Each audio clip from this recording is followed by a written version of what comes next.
When the dawn of mana came, extraordinary abilities were bestowed on mankind. While the strong dominated, weaklings were suffering immensely. One of those weaklings is our hero, Lin Qiu, who awakened as a ridiculous rabbit. Lin Qiu was a runt who was on the brink of death until he unlocked a system that changed everything. He got new skills every day, and was able to pay back those awful bullies who treated him like garbage. Regardless, all these things didn't happen in a day. It's a new era in Blue Star, and everyone in the city is going about their business. We see our hero shamelessly walking through the streets while being engrossed in his phone. He walks past a girl who is cosplaying as a bunny and streaming for her fans. He can't believe that someone would actually dress like that and be in public. It's just crazy. Anyway, he gets caught up in the live stream, and the viewers start to mock him for being pathetic. The bunny girl notices his presence and tells her viewers to shower her with gifts if she can bring him down. Before she can even get into it, the subscribers start giving her gifts. The bunny girl then approaches the protagonist and talks about how they both have similar bunny ears. While our hero is distracted by her alluring charms, she quickly casts a spell on him. Fear and confusion grip the protagonist as his body is lifted into the air. As he gets tossed to the ground, the bunny girl lets her viewers know that her mission is complete. After sustaining some injuries, Lin Qiu struggles to get to his feet. As if he hasn't suffered enough, he hears the honk of a vehicle, and a truck suddenly slams into him from nowhere. His body is sent flying through the air, while the driver of the truck curses him for being a disgusting creature. As our hero hurls through the air, he recalls how unfortunate his life has been. He grew up in an orphanage, and things continued to get worse once he awakened his bunny transformation. Those with stronger abilities stood at the top, and they mocked him for being a pathetic loser. Just as he crashes to the ground, the driver approaches him. Our hero lies in a pool of his own blood, and the crazy driver tells him to pay for the damages to his vehicle. With a seething rage, the guy activates his thunder abilities and zaps the protagonist, frying his brain in the process. As Lin Qiu suffers agonizing pain, he wonders if this is the end of the road for him. Suddenly, a strange being notices his will to survive. The being says that it has finally found a suitable host after millions of years. Meanwhile, our hero continues to get struck with thunder. When Lin Qiu opens his eyes, he finds himself in a very strange place. While he tries to make sense of all the text floating around, a robot speaks to him. A screen pops up in his face, and he has no idea what it is talking about. The loud voice of the robot scares our hero as it introduces itself as 9527. The robot system explains that our hero is the perfect host it has come across after searching for the past 35 million years. Lin Qiu is thrilled to know that he's still alive and proceeds to ask if he can get any of the skills he's currently looking at. After telling him not to get ahead of himself, the robot says that it can grant him one skill every day, but it'll be random.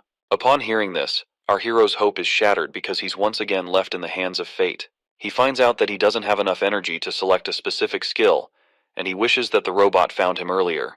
Not only that, but if the random skill ends up being as pathetic as him, he'll end up meeting his maker for real this time. After explaining these things, the robot asks if he's ready to awaken a skill. With no other choice, he decides to make use of his second chance at life.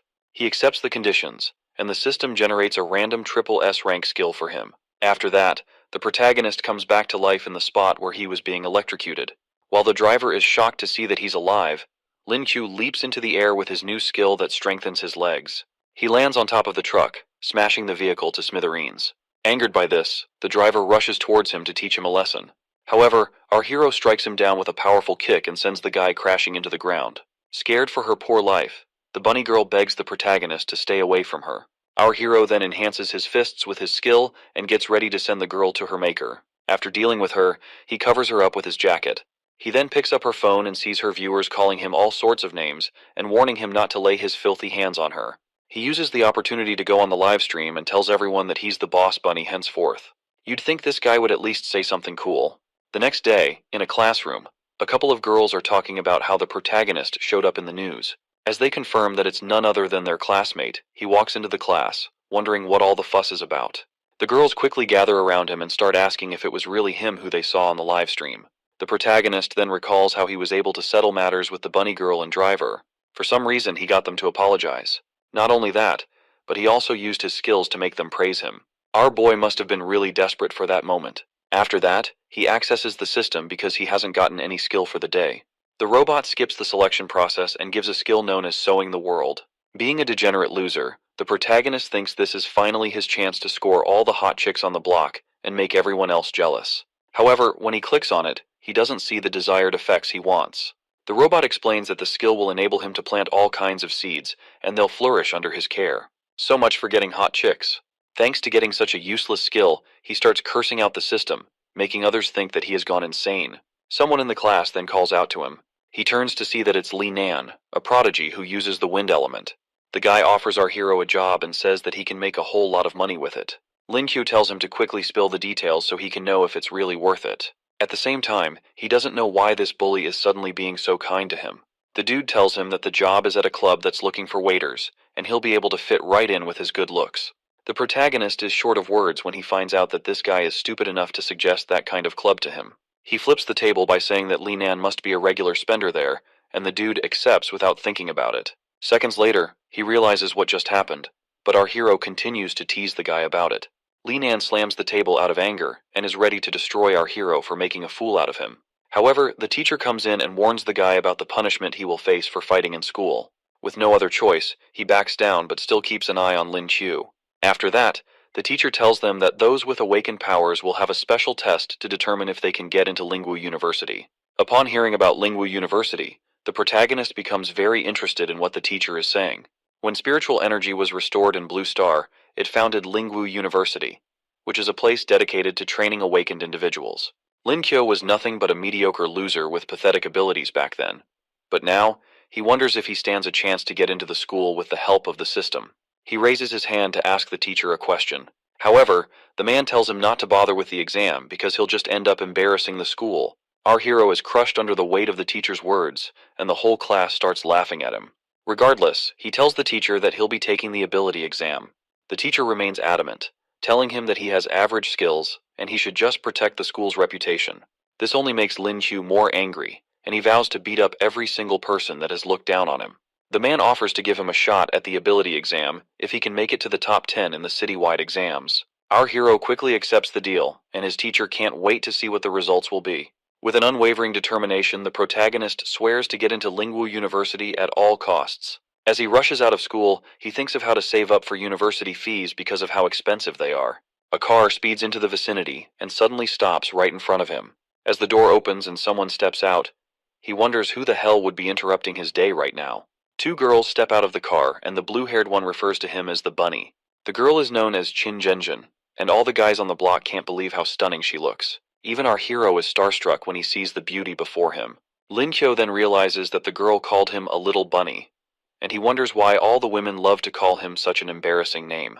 He clears up his throat and introduces himself to Zhenzane in a flashy and stupid way. He also offers his contact information, but the blonde-haired girl ends up laughing at his silly theatrics. As she teases him, he realizes that she is the same bunny girl from the live stream. She tells him that she came to return his jacket and hands it over to him. After that, the girl says that cosplaying is her hobby, and he shouldn't talk about it, but he doesn't see the point, considering that she's famous. Zhen then interrupts them and asks the bunny girl, Chungmin, if our hero is the one she spoke about. Chungmin tells her that the protagonist was able to beat a bronze 2-star rank, meaning that his powers should be higher than 2 stars. Lin Qiu says that he can demonstrate his powers for them, just so he can show off. However, Zhen, who is also a high school goddess, tells him that there's no need since they are leaving. He suggests that they find somewhere to spar, and she wonders if this guy is being serious. Being a rank 1 silver star, she feels insulted by his challenge, and decides that they'll spar a week from that day. He even makes her more repulsed by his presence when he calls her name and asks if there will be a reward for the winner. Zhen then tells him that if he wins, she'll act more nicely to him and fulfill any other requests he has. Just before Ming leaves, she advises the protagonist to give up on the competition before he receives the beating of a lifetime. As they bid each other farewell, he assures her that he won't be giving up easily. When they leave, our hero gets on his scooter and suddenly receives a text message. The message is from a customer who is looking for urgent help, and Lin Qiu sees that he gets to set the price of this order. He quickly zooms off to help the client and also become rich in the process as well. In a dark alley beside an internet cafe, some thugs can be heard as they are harassing an innocent person. The poor victim is in tears and offers to give the thugs some money if they spare his life. We see that his name is Zhang San, and he is a 9-star rank bronze healer. The thugs jack him up and let him know that they are going to end his life after collecting all his pennies. Their attention turns to someone who calls out to them. They turn and see the protagonist holding a bat, and he's ready to make them pay for bullying an innocent guy. However, they pick up their own weapons, ready to teach our bunny boy a lesson. Regardless, our hero is unfazed by their threats. As he snaps his fingers, a ton of people appear behind him, ready to beat up the thugs causing trouble in their territory. As the thugs see that there's no way they can win this fight, they run away like wimps before they get sent 6 feet under the ground. The fatso then runs towards the protagonist, and can't believe that he is the boss of the area. Now that he has backup, Jang-san tells the thugs never to show up again, or the hero will pummel them. After that, he thanks Lin Chu and refers to him as his big brother. But the protagonist just wants to be paid and not an annoying little brat. The boy properly introduces himself as the most handsome high school student in the city, and offers the protagonist a payment of 30,000 yuan. Lin Kyo is amazed at how rich he has become from this one order. All he needs now is a little more money to cover his tuition fees, and he is set. Seeing that he is now rich, the hero decides to call Zhang his junior. He then asks why the thugs were upset with him. Zhang explains that he used a female account in a game and the person he got married to asked him for a voice note. However, the person was sitting right across from him and caught him when he used a voice changer. Lin Kyo can't even believe how insane this guy is. The kid offers to give the protagonist a ride in a luxury car, but he declines the offer. On his way home, he thinks about how lucky he is to meet the high school goddess and make a lot of money on the same day. In school the next day, the lecturer tells all the students to settle down for class. Our hero is completely exhausted because he was studying all through the previous night. He tries to keep himself alert with a cup of coffee, but he might just pass out at any moment. He then asks the robot to give him his skill for the day. The robot complains about having its sleep interrupted, leaving the protagonist very amazed. Why the hell does a robot even need sleep? The plot armor finally kicks in, and the protagonist gets the photographic memory skill. It's the best thing he needs for the exam. As he decides to test out the skill, the lecturer notices that he is behaving strangely. Lin Kyo looks at the board and immediately gets the answer to the equation there. Seeing how easy it is to use the skill, he starts flipping through different books to gather as much knowledge as possible. While he is engrossed in the books, the teacher finally snaps and lashes out at him. The man slams the desk, causing our hero to jump straight up from his seat. He yells at Lin Chu for looking at a physics book when they are currently having a language class. He tries to explain what made him happy, but the man isn't having it. Eventually, the guy even starts shooting flames out of his mouth as he reminds the protagonist about his awful results. Seriously, this guy needs to take a chill pill. Lin Kyo suggests that the teacher should test him by asking a question from any page of the book, because he is confident in his memorization. Despite this, the lecturer still tells him to give up on the ability exam, but Lin Q tells the man to stop underestimating him. A serious tension rises in the class as the lecturer decides to start with an easy question. Our hero quickly gives the answer as he asks, leaving the teacher amazed. The man goes in with another question, and the protagonist slams the table as he gives the answer. While the classmates are all shocked, the lecturer asks him another question, and he gives the answer. However, the man starts laughing at him for getting it wrong until he realizes that the protagonist said the answer backward.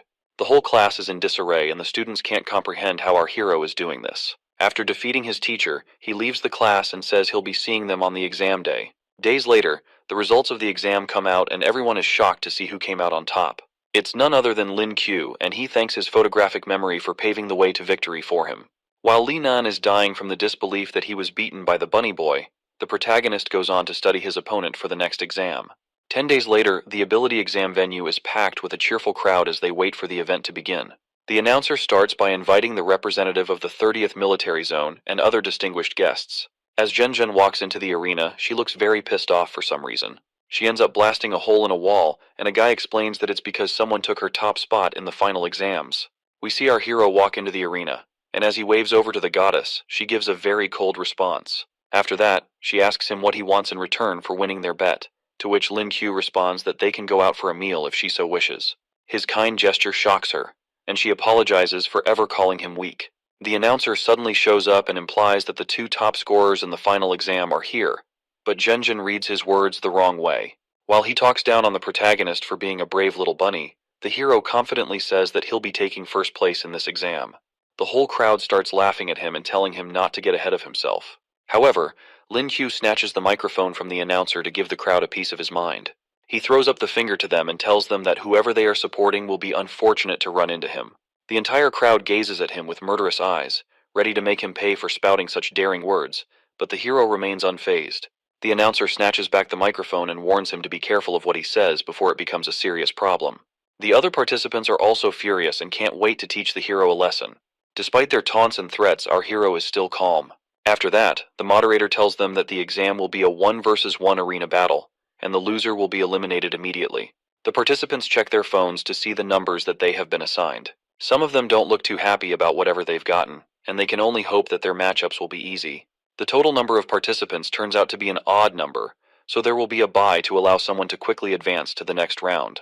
The examiners are all praying that they'll be chosen to be the lucky person, except our hero, who doesn't look the least bit concerned. The draw starts, and everyone nervously looks as the numbers spin around the screen. It stops at the number 66, who is none other than our protagonist himself. I mean, who else could it have possibly been? Anyway, this only causes more people to hate him for being such a lucky little bunny. Rather than blame their abysmal luck, they're hating on the hero with the spotlight. With that settled, the competition proceeds to the first round, and the first participants are called up to the stage. Lin Kyo and the rest take their seats to watch and see how this first battle will unfold. As he looks at the matchups on the screen, he sees that the high school goddess is fighting in the first match. In the blink of an eye, the match is over, causing the protagonist to become quite uneasy. Jen quickly wins her match by turning her opponent into a popsicle. It's no surprise that she's so powerful, considering that she's a silver ice awakener. The protagonist opens up his book and begins to study her skills in order not to lose miserably when his fight comes. 10 minutes later, the next battle that takes place is a deadly and fierce one. Both combatants are going at it with all their might, ready to destroy each other and take home the prize. On the other hand, our hero is tuckered out from watching all the flashy moves because his brain is too useless to keep going. With no other choice, he talks to the robot system and tells it to hand over his skill for the day. He also calls out the robot for being too lazy and not wanting to talk to him anymore. However, the robot says it's because he's a pathetic noob, and it can't be bothered with such a piece of garbage. After that, it grants him an S-rank physical enhancement skill. Lin Kyo is happy to finally have a useful skill, and not the trash ones he's been having. He's also glad that the system isn't as useless as he was thinking. However, the robot warns him to watch his words, or he'll never get anything good in his life again. After that, the protagonist activates his newfound skill, enhancing his muscles by a good amount. His muscles grow to a huge size and ends up ripping his shirt apart. He starts showing off and making everyone else in the stadium quite uncomfortable.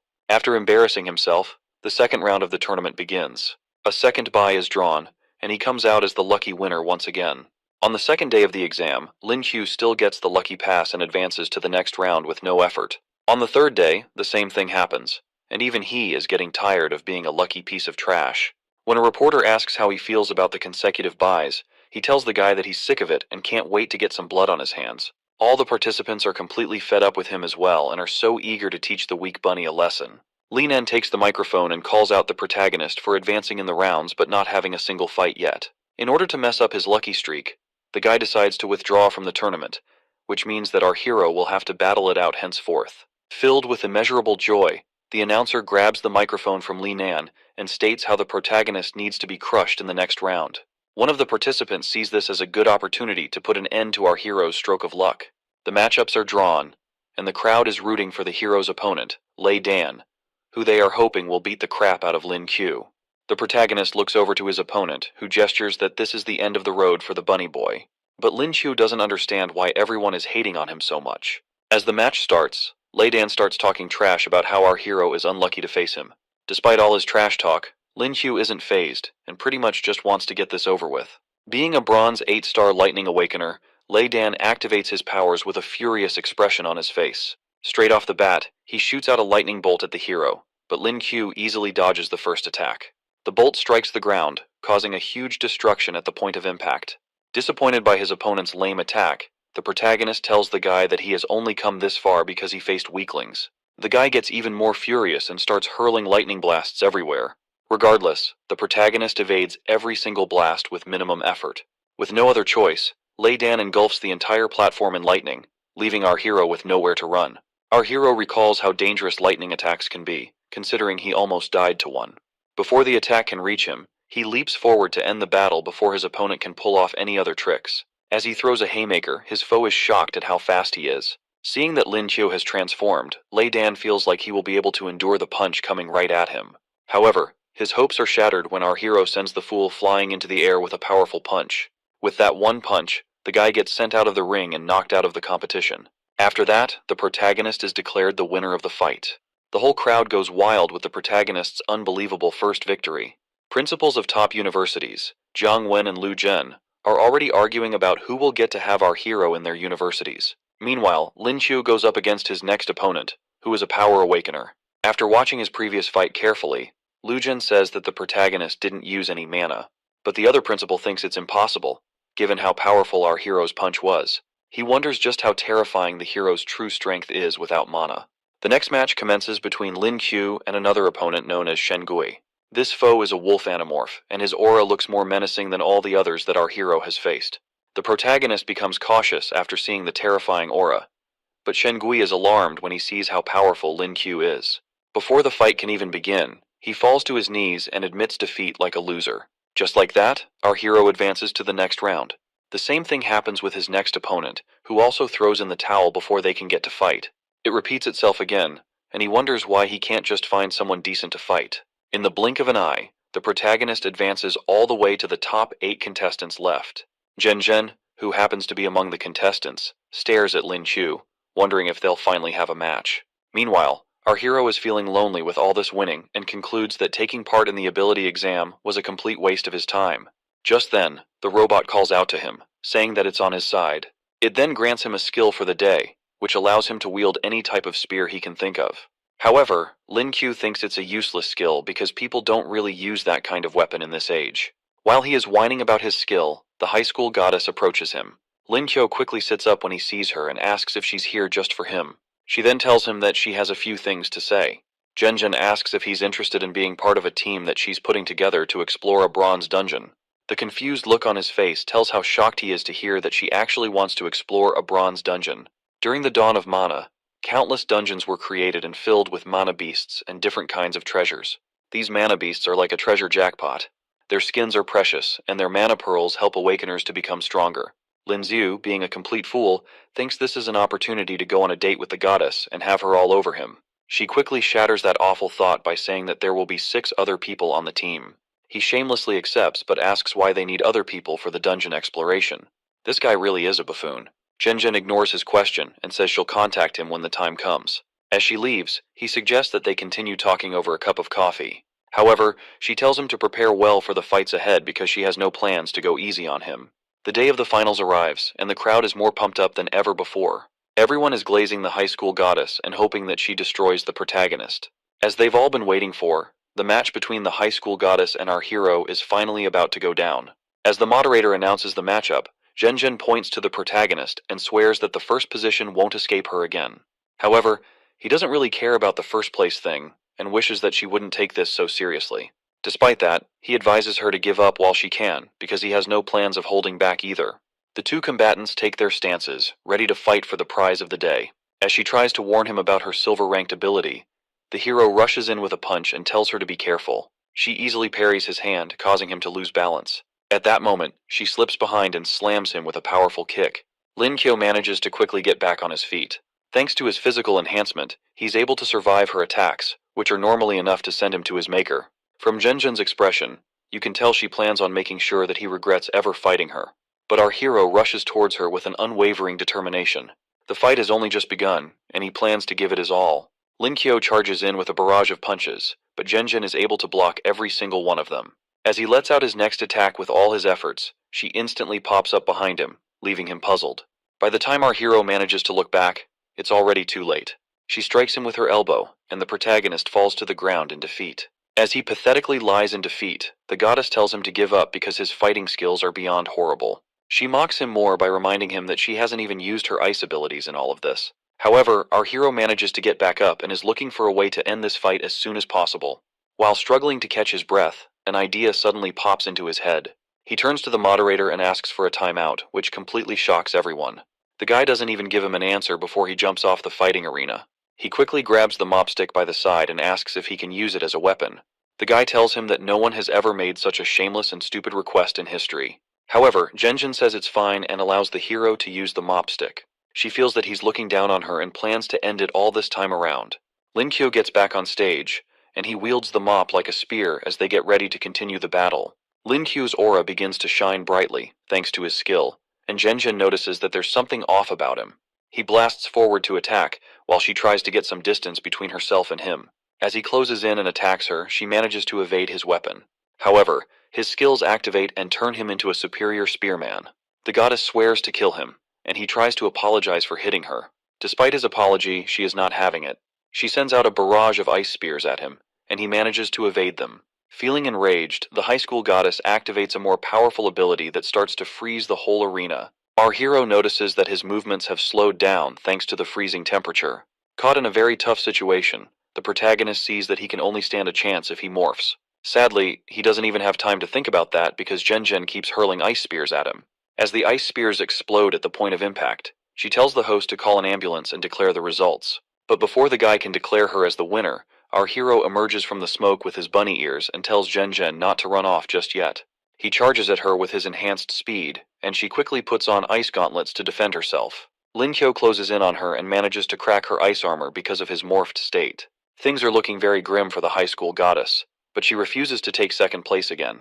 Refusing to accept defeat, Jen begins to channel more power into her body. Suddenly, she surpasses her limits and advances to a silver 2-star rank. This worries the protagonist because his opponent is bound to get hurt at the slightest mistake. He quickly tells the judge to pause because he feels that she's cheating. The guy explains that advancing to a new rank is not cheating, and the bunny boy is nothing but an idiot. On the other hand, Jen wonders why our hero didn't attack her while she advanced to a new level. This amuses her, but she tells him to stop messing around and continue their battle. Linkyo takes a defensive stance and gets ready to face her again. She warns that she is much stronger than she was earlier. While doing that, she attacks with stronger abilities. Our hero uses his spear as a pole to save himself from getting turned into a popsicle. Some ice spears still manage to pierce him, and he sees that Jen's attacks are a lot faster and more powerful than before. He stomps his spear into the ground, but the Jen's attacks knock him off balance, causing him to fall back to the ground. As if that's not enough, the high school goddess charges up a more powerful ice attack and sends the barrage at her foe.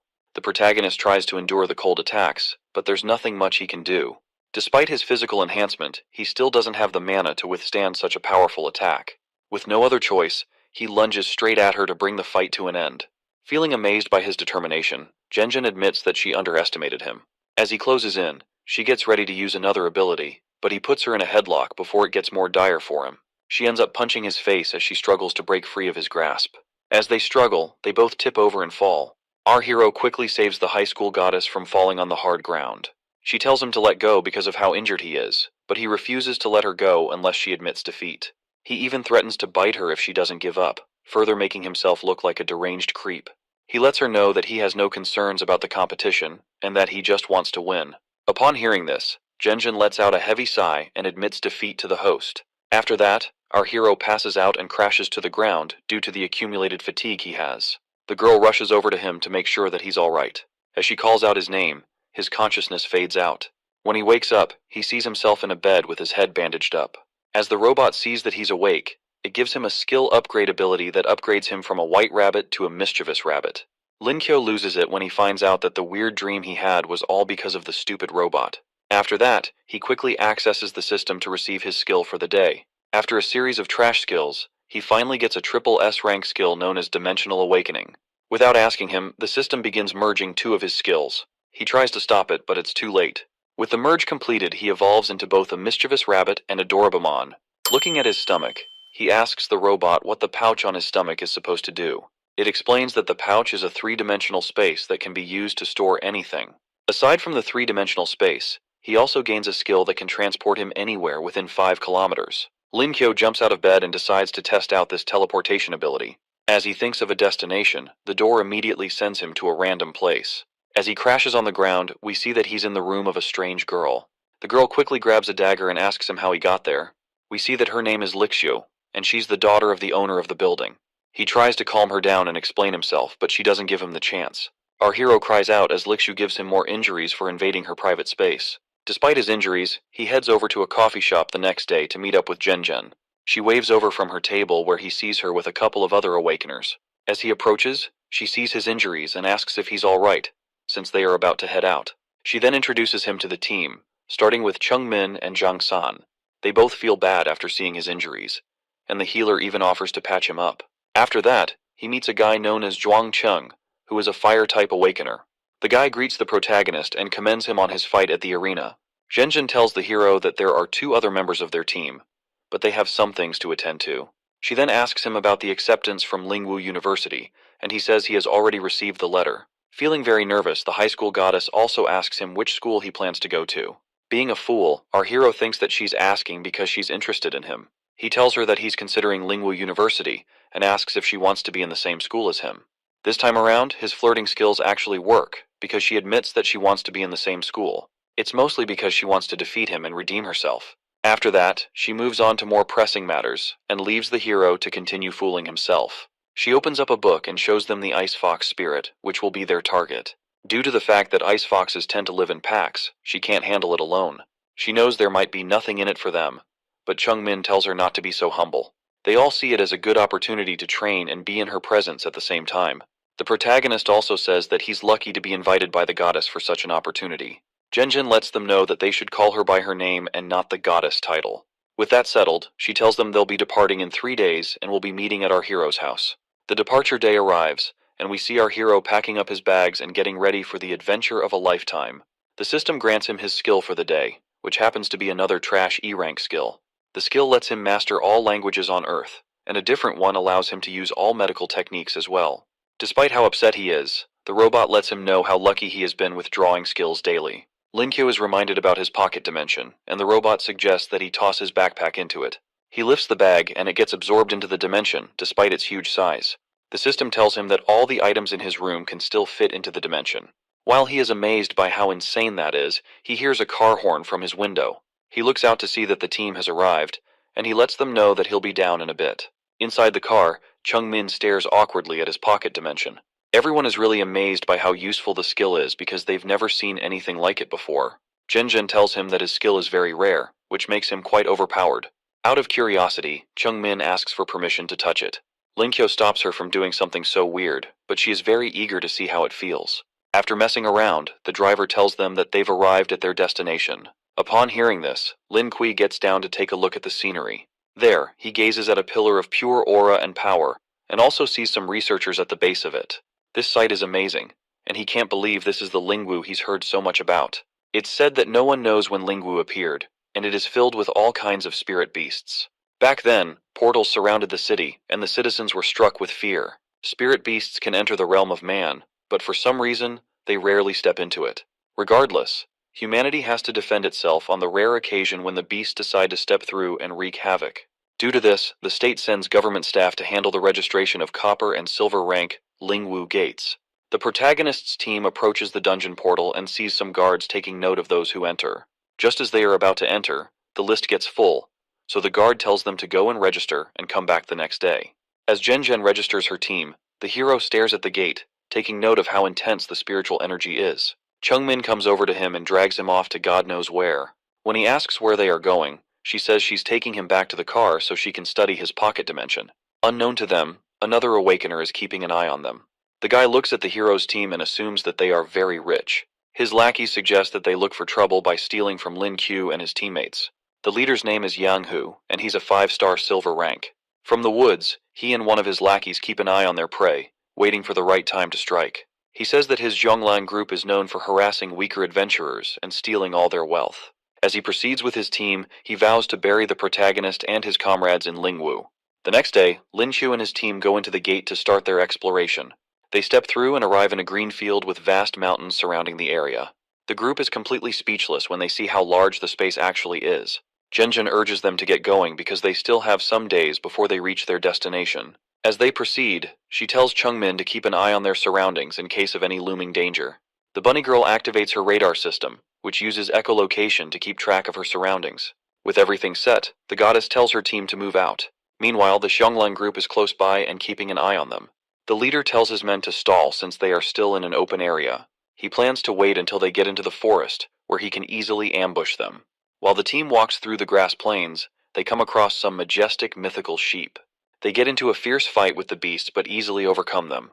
The protagonist tells his teammates that the sheep fur is worth some money, and they should stop burning it up. After that, they search around for anything valuable, and Chung-min comes across 2 gems. Suddenly, a pack of wolves approaches them from higher ground.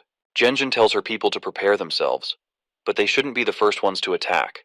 The wolves are known to become stronger when their comrades are injured. Our hero then brings up a suggestion to attack the leader of the wolf pack, but she tells him that the wolves are tricky, and their leader won't be caught fighting among them.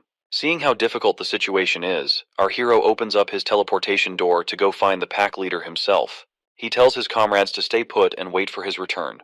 The hero appears on the other side of the portal and quickly points out the pack leader. He smashes the wolf's head with his bat, knocking the senses out of the poor creature. With their pack leader defeated, The other wolves see Lin Q as a terrifying and powerful demon. They end up running away to save themselves, and the protagonist gets praised for his skills. After that, he rips the pack leader apart to find any valuable items. To their amazement, he finds a pearl that can grant him the stealth skill. He stares intently at the pearl, wondering how to put it to its best use. He then hands it over to Shen Gui, believing that he'll be the best to use it since he's their scout. To return the favor, the guy promises to repay everyone, considering how valuable the pearl is. After that, Shen Gui absorbs the skill pearl into his body. The team is bewildered when the item suddenly vanishes in the blink of an eye. While the guy celebrates his new skill, our hero wishes he had just kept the precious pearl for himself. He then accesses the system for his daily skill and gets an S-rank enhancement skill. He recalls getting the skill before, and in that instant, his shirt gets ripped by his muscles. He curses the robot for humiliating him and tells his teammates that he'll be back after cleaning up. While changing, he finds out that his physical strength is now comparable to that of a silver 6-star power awakener. After being baffled by this, he heads back to his team camp, where they've set up a campfire. He suddenly starts laughing sheepishly, which makes the high school goddess uncomfortable. When she confronts him, he tells her not to worry about it. Suddenly, Chungmin informs Zhen about them being followed. She lets the goddess know that their pursuers are maintaining a favorable distance in order not to lose them. Zhen warns her comrades about a group that specializes in hunting others inside dungeons. Since wounds and death are normal inside a dungeon, the murderous group finds it easy to kill others and plunder their loot. She also tells them that their pursuers will most likely attack once they get into the forest. The protagonist assures her that he'll be there to protect her, but she brushes him off and tells him just to be prepared for the attack. The next day, our hero draws an E-rank taming ability. This puts off his mood because he was looking forward to an awesome skill for the day. Suddenly, he hears Zhen screaming and turns to figure out what's going on. When he heads out, he sees 2 giant serpents causing panic among his teammates. An overwhelming fear strikes him as he stares at the monstrous beast. Through his newly acquired taming skills, he sees the monster's dangerous traits. He rushes to his teammates and tells them to retreat and not fight the serpent. At that moment, the monster spits its venomous poison at them, but they are able to jump out of the way in the nick of time. Zhen then tells Dian Lei that they'll be attacking the monsters from afar in order to avoid their poison. The two of them send out a combination of lightning and ice attacks at the beasts. They manage to overwhelm the serpents with their attacks and fatally wound them. Moments later, the beasts fall to the ground in utter defeat. As our hero moves to harvest whatever resources are inside the monster, they notice a strange movement inside it. He tells his teammates to wait and keep their distance while he gets closer to whatever is moving inside the serpent. He slices open the sack, and a strange creature known as a grassland marmot jumps out of it. While the guys can't make sense of why a marmot showed up, the girls see it as a very cute creature. The marmot jumps on Lin Kui's shoulder, making him quite uncomfortable and scared. Realizing that our hero is of no use, the creature jumps onto the high school goddess, cuddling her. The protagonist is pissed by this but continues to slice open the serpent to look for more items. In the process, he finds 2 mana pearls. The marmot shows its interest in the pearls, but our hero has no plans of handing them over. He then notices that the creature is trying to make a deal for the mana pearls, but he doesn't buy it. With no other choice, the creature snatches the pearls away. Lin Ku's comrade tries to console him, but our hero can't stop thinking about how much money he could have made. On the other hand, Zhen hears some strange noises coming from the forest. Minmin then points out a beam of light heading straight for them at a terrifying pace. The team braces themselves for battle as the threat draws closer. Suddenly, the marmot bursts out of the ground with a pearl along with its friends. The group is completely baffled when they see the numerous marmots sprouting from underground. The creature calls its friends over, and they assemble a huge pile of mana pearls for the hero. The marmot tells him that it's a sign of gratitude for the 2 pearls it took from him earlier. After that, Chungmin takes note of the total number of pearls there and the ones that have skills as well. Looking closer at them, Lin Chu sees that there are no rare or earth-type pearls, because they were probably absorbed by the marmots. The protagonist then hands over the fire-type pearls to Zhuangcheng. After that, the high school goddess tells him that he can keep all the remaining pearls for himself. She says it's a way of thanking him for helping them to kill the giant snakes easily. He shyly accepts the pearls and compliments from his teammates. While stuffing them into his pocket dimension, Zhen asks him to try and absorb one of the pearls. He then tries to absorb a pearl, despite never doing it before. A bright light radiates from the pearl as he absorbs it, and he advances to a bronze 3-star adventurer. While his comrades congratulate him, Zhen wonders if the pearl had that much mana. However, she still congratulates him after he brags about how he was training for a month. After that, she thanks the marmot for the pearls and gets ready to send it off with its friends. However, our hero still wants the creature to help him out with something. With an evil look in his eyes, he coerces the poor creature to tag along with them. Meanwhile, The Zhonglan group is still spying on the protagonist's team. The bandits are eager to attack as the team enters the forest, but their leader tells them to calm down. Yang Hu tells his lackeys to allow the hero's team to go in further since they won't have any way to escape. He'll give them the signal to attack once they let down their guard. When night falls, we see our hero close to a trench being dug by the marmot. He then gives the creature some spikes to stick into the trench. After that, he opens up a can of the cobra venom he got earlier and spills it all over the spikes. With his trap fully ready, he bids the marmots and his friends farewell. After concealing the traps, Zhenjin tells him that Chungmin wants to speak to them. The two of them head to the campfire spot to meet up with her and hear what she has to say. The bunny girl tells them that the pursuers are very close and she can hear them clearly. She figures out that the bandits plan to ambush them in the middle of the night. She also finds out that the group is known as the Feral Wolves, who are known for killing newbies at bronze dungeons. The protagonist notices how scared his teammates are, which causes him to be very worried. He quickly gets up and tells them to stop their chatter. He advises them to calm down because this won't be like facing an opponent in an arena. The slightest mistake can cost them their lives. He then heads over to Shen Gui and tells him to protect Cheng Min and Zhang San, since they're the weaklings of the group. Meanwhile, Zhen is amazed at how good the hero is at being a leader, unlike her, who immediately becomes nervous. After telling the two weaklings to keep themselves safe, Lin Qiu moves to address the high school goddess. However, he ends up flirting with her and trying to act like a savior. She laughs at him but surprisingly says that she'll be counting on him. When midnight falls, the bandit group slowly approaches the tents of our hero's team. Yang Hu tells his lackeys that it's time for them to hunt their prey. As they get closer, the leader orders his men to split up and surround the tents. With the orders given, the men quickly head out to surround their targets from all directions. Meanwhile, one of the guys feels like Yang Hu is making a deal of the whole operation. At that moment, he suddenly walks into our hero's trap and falls into the trench. The wooden spikes impale his body and give him a quick death. Before Yang Hu figures out what's going on, he sees that most of his men have fallen into the traps. As he orders them to regroup, one of the lackeys reports that 2 men are already dead. Someone else got severely injured and doesn't look like he'll make it. As the leader curses at the situation, Lin Qiu and his group emerge from their tents. Yang Hu quickly admits that the protagonist had him fooled, but he plans to end everything immediately and send them to their maker. However, our hero raises his hand in the air and snaps his finger, signaling the rest of his comrades. As the bandits look at the incoming attack from above, trails of fire and lightning strikes where they are. Zhuangcheng and Shen Gui appear and charge up their spells to attack. The bandit leader notices that they've been ambushed and tells his men to spread out, but some of them are already caught in the explosion. Meanwhile, Zhen tells our hero that she's ready. She casts an ice seal spell, causing a trail of ice to travel along the ground, straight for the bandits. The ice freezes their legs, trapping them in place with nowhere to run. While they struggle to break free, the ice and fire awakeners combine their spells to take them out. As the dust clears up, Yang Hu is informed about the death of another one of his men. With no other choice, the rest of them brace themselves to take on our hero's team. The group of silver rank bandits begins to emit a powerful and deadly aura. Upon seeing their terrifying aura, the high school goddess becomes very nervous. Upon hearing the threats from the enemy, our hero lets them know that his actions are only for self-defense. On the other hand, Zhen grows more scared when she sees the overwhelming strength of the bandits. She decides to keep their leader busy and tells Lin Qiu to deal with the last one. However, he notices how anxious she is and reminds her to remain calm because he is there to help. As she walks away shyly, she wishes him good luck in the battle. The protagonist then orders Zhang San to hide away while the rest of the team protects the guy. Not only are his teammates baffled by this, but the enemy team can't believe that a bronze rank guy is trying to be the hero. One of the bandits gets provoked by Lin Qiu's words and moves to attack him quickly. The guy unleashes a huge tornado, heading straight for our hero and his teammates. However, the protagonist easily evades the attack when he sees how slow it is. He gets close to the enemies and smacks them around with his overwhelming strength. He stomps on their heads and mocks them for being defeated so easily when he has barely started. As Zhang San applauds his efforts, Lin Qiu says it's all thanks to the weapon he is wielding. Meanwhile, the high school goddess is being overwhelmed by the Xionglang group leader. Our hero rushes over to help her when he sees how dire the situation is. He shows up behind Yang Hu, but the bandit leader already notices his presence.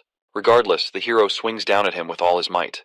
When the dust clears up, Yang Hu sees that his subordinates have been killed by the attack. After witnessing the death of his comrades, the leader accuses the protagonist of using some kind of trick to defeat them. Upon hearing this, Lin Qiu decides to show the guy what a real trick looks like and ends up scaring the guy down to his bones.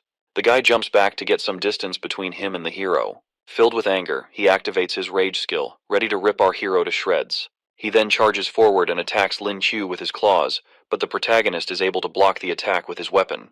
Despite showing off before, Lin Chu is struggling under the pressure of Yang Hu's overwhelming strength. The leader eventually knocks him off balance and sends him flying backward. As the protagonist slides back, he starts thinking of a way to face such a powerful opponent. Meanwhile, Yang Hu rushes at him, yelling for him not to be distracted in this fight. Lin Qiu evades the attack aimed straight at his head. He continues evading the flurry of attacks being put out by the crazy bandit leader. On the other hand, Yang Hu needs to end the fight soon before his ability runs out. Suddenly, he grows a tail and tells our hero to try and dodge his tiger's whip. He strikes down at Lin Qiu with his tail, but the protagonist manages to hold off the attack with his bat. Sadly, it doesn't last for long because Yang Hu shatters the bat and smacks him away. Seeing that he can't underestimate his opponent any longer, our hero figures it might be time to use his trump card. The protagonist activates his teleportation door and declares that the fight is over with this. The enemy becomes confused when our hero vanishes into the portal. He is even more shocked when the protagonist suddenly appears above him from another portal. However, he still sees it as a favorable condition to put an end to the protagonist. The fear in our hero's eyes grows wider as his enemy closes in on him. But at that moment, he signals to his comrades to attack. Zhen and the two guys then show up, ready to unleash their spells on the unfortunate bandit leader. At the same time, our hero vanishes into his portal again, leaving Yang Hu to a terrible fate. Just as the leader realizes what ability the protagonist is using, the magic spells strike him, causing a huge explosion. After that, Lin Qiu congratulates his team on a job well done. Meanwhile, Yang Hu lies on the floor in an utter and humiliating defeat. When Zhang San checks on the body, he confirms that the bandit leader is dead. Suddenly, a sharp pain strikes Zhen, most likely due to the strain from the battle. Lin Qiu rushes to her side and asks if she's alright. He looks at his other teammates and sees how the battle has affected them. He lets them know that their actions were only a form of self-defense because they would have been dead if they hadn't killed the bandits. Upon hearing these encouraging words, his teammates start to feel better about the situation. He then tells them to find somewhere to rest and straighten out their thoughts as well. With everyone feeling better, he leads them to a good spot that's away from the dead bodies. As they head off, Zhen has a relaxed and joyous expression on her face. When they get to a safe location, Lin Qiu tells his teammates to get some rest while he and Zhang San keep watch. He then gets his injuries healed by their support and thanks him for it. The guy says that our hero is more amazing, but Lin Qiu tells him not to be so humble because he's their best support. Suddenly, Zhen shows up and tells the guy to get some rest while she and the protagonist keep watch instead. With her alluring looks, she tells them that she wants to discuss something with our hero. Zhang San quickly heads out and leaves our hero to talk with his crush. As Zhen sits down beside Lin Qiu, he starts feeling very nervous and shy. Wondering what she wants to talk about, he looks at her, and their eyes lock on each other. He starts feeling embarrassed and kindly asks her not to stare so much. However, the high school goddess laughs at him and calls him a shameless man for his words. She then glances over at him again and admits that he looks quite handsome. However, our hero becomes very flustered because Zhen wouldn't compliment him like that on a normal day. While extending a helping hand, she lets him know that she's serious and recalls all the brave deeds he did that day. She even tells him that he acted very cool, leaving Lin Qiu even more baffled by her words. In the heat of the moment, he grabs her hand and asks if she has a boyfriend. That's quite a leap of faith he's taking. Regardless, his question ends up making her very confused and flustered. She quickly snatches her hand back and asks Lin Qiu why he's asking such a question. The protagonist tells her that he was wondering if she wanted him, considering all the compliments she just gave him. Zhen lets him know that she has high standards and will prefer someone who is better than her in all aspects. She refuses to admit defeat and says they'll find out who is the best between them in the coming exams. Feeling very confident and eager, our hero then asks her what she'll do if he beats her during the exams. He asks her to be his girlfriend if he wins, but Zhen tells him to keep wishing. While they're talking, they get interrupted by other guys who have come to take the night shift. The protagonist bids the goddess farewell, but she is too upset at him to respond. The next morning, Lin Qiu wakes up and immediately draws his skill for the day. Luckily for him, he acquires an S-rank mana enhancement skill. With this, he manages to advance by 2 levels, making him a bronze 5-star. When he asks the system to make him a silver rank, it gets pissed off at his outrageous request. After that, he heads out of his tent to meet up with the rest of his team. Zhang San, who is shocked to see him, notices that our hero's mana has gone up significantly and asks if he has already advanced. While being distracted, the healer ends up cutting himself with a knife on the table. His teammates rush to his side to make sure he's alright, and Chung Min tends to his wounds gently. After that, he turns his attention to Lin Qiu, saying that it's weird for him to advance twice in one night. The other guys hear this and are completely taken away by such an impressive feat. As he tells them to stop teasing him, Min tells them to get ready to defend against an incoming attack. They look ahead and see some people running away from a huge group of mana beasts heading straight for them.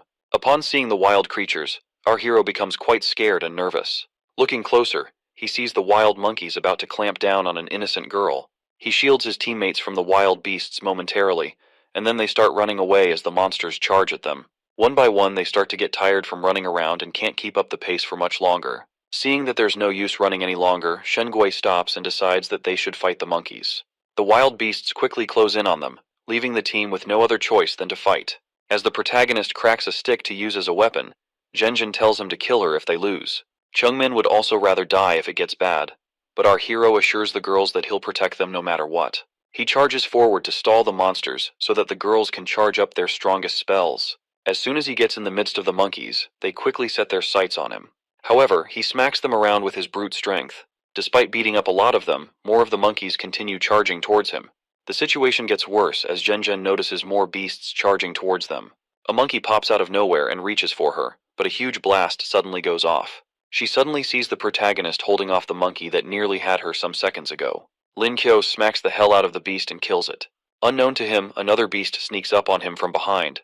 While the hero's guard is down, the monkey slashes his shoulder, leaving him wounded. Genjin then tells him to step aside because their spells are ready. As he gives them space, the girls release very devastating spells at the monkeys. The impact causes a huge explosion that shakes the very foundations of the forest.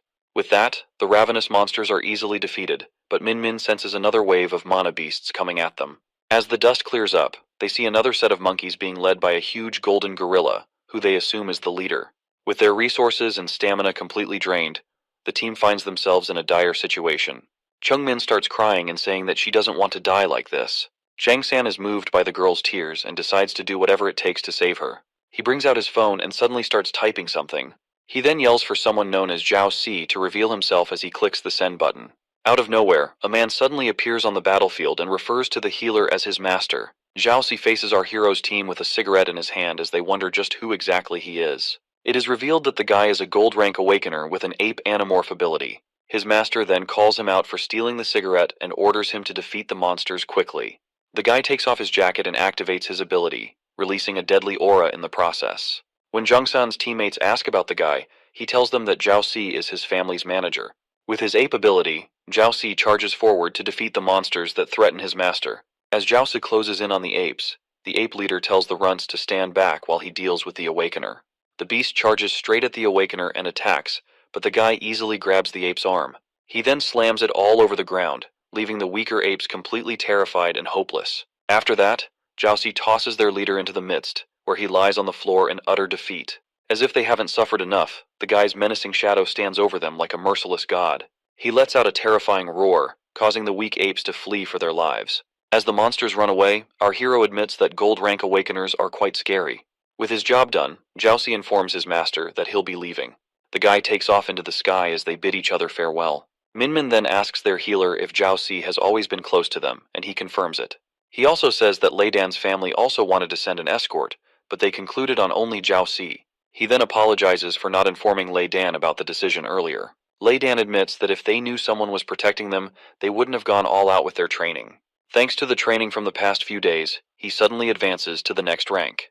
Not only him, but Min Min also advances as well. Seeing the situation, our hero wonders if he can also advance his rank as well. He pulls out an orb and begins to meditate deeply on his mana.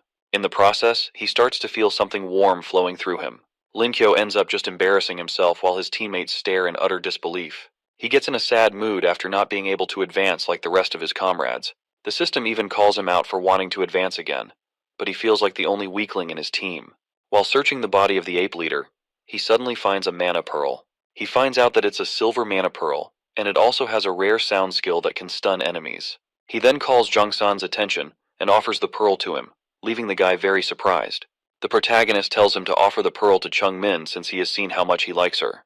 The fatso starts daydreaming about Chung Min and how she'll make the perfect wife. Talk about a desperate fool. Anyway, he offers to send our hero a huge amount of money once they leave the dungeon. Full of joy, Jungsan stares at the pearl and thinks about how to approach his crush with it.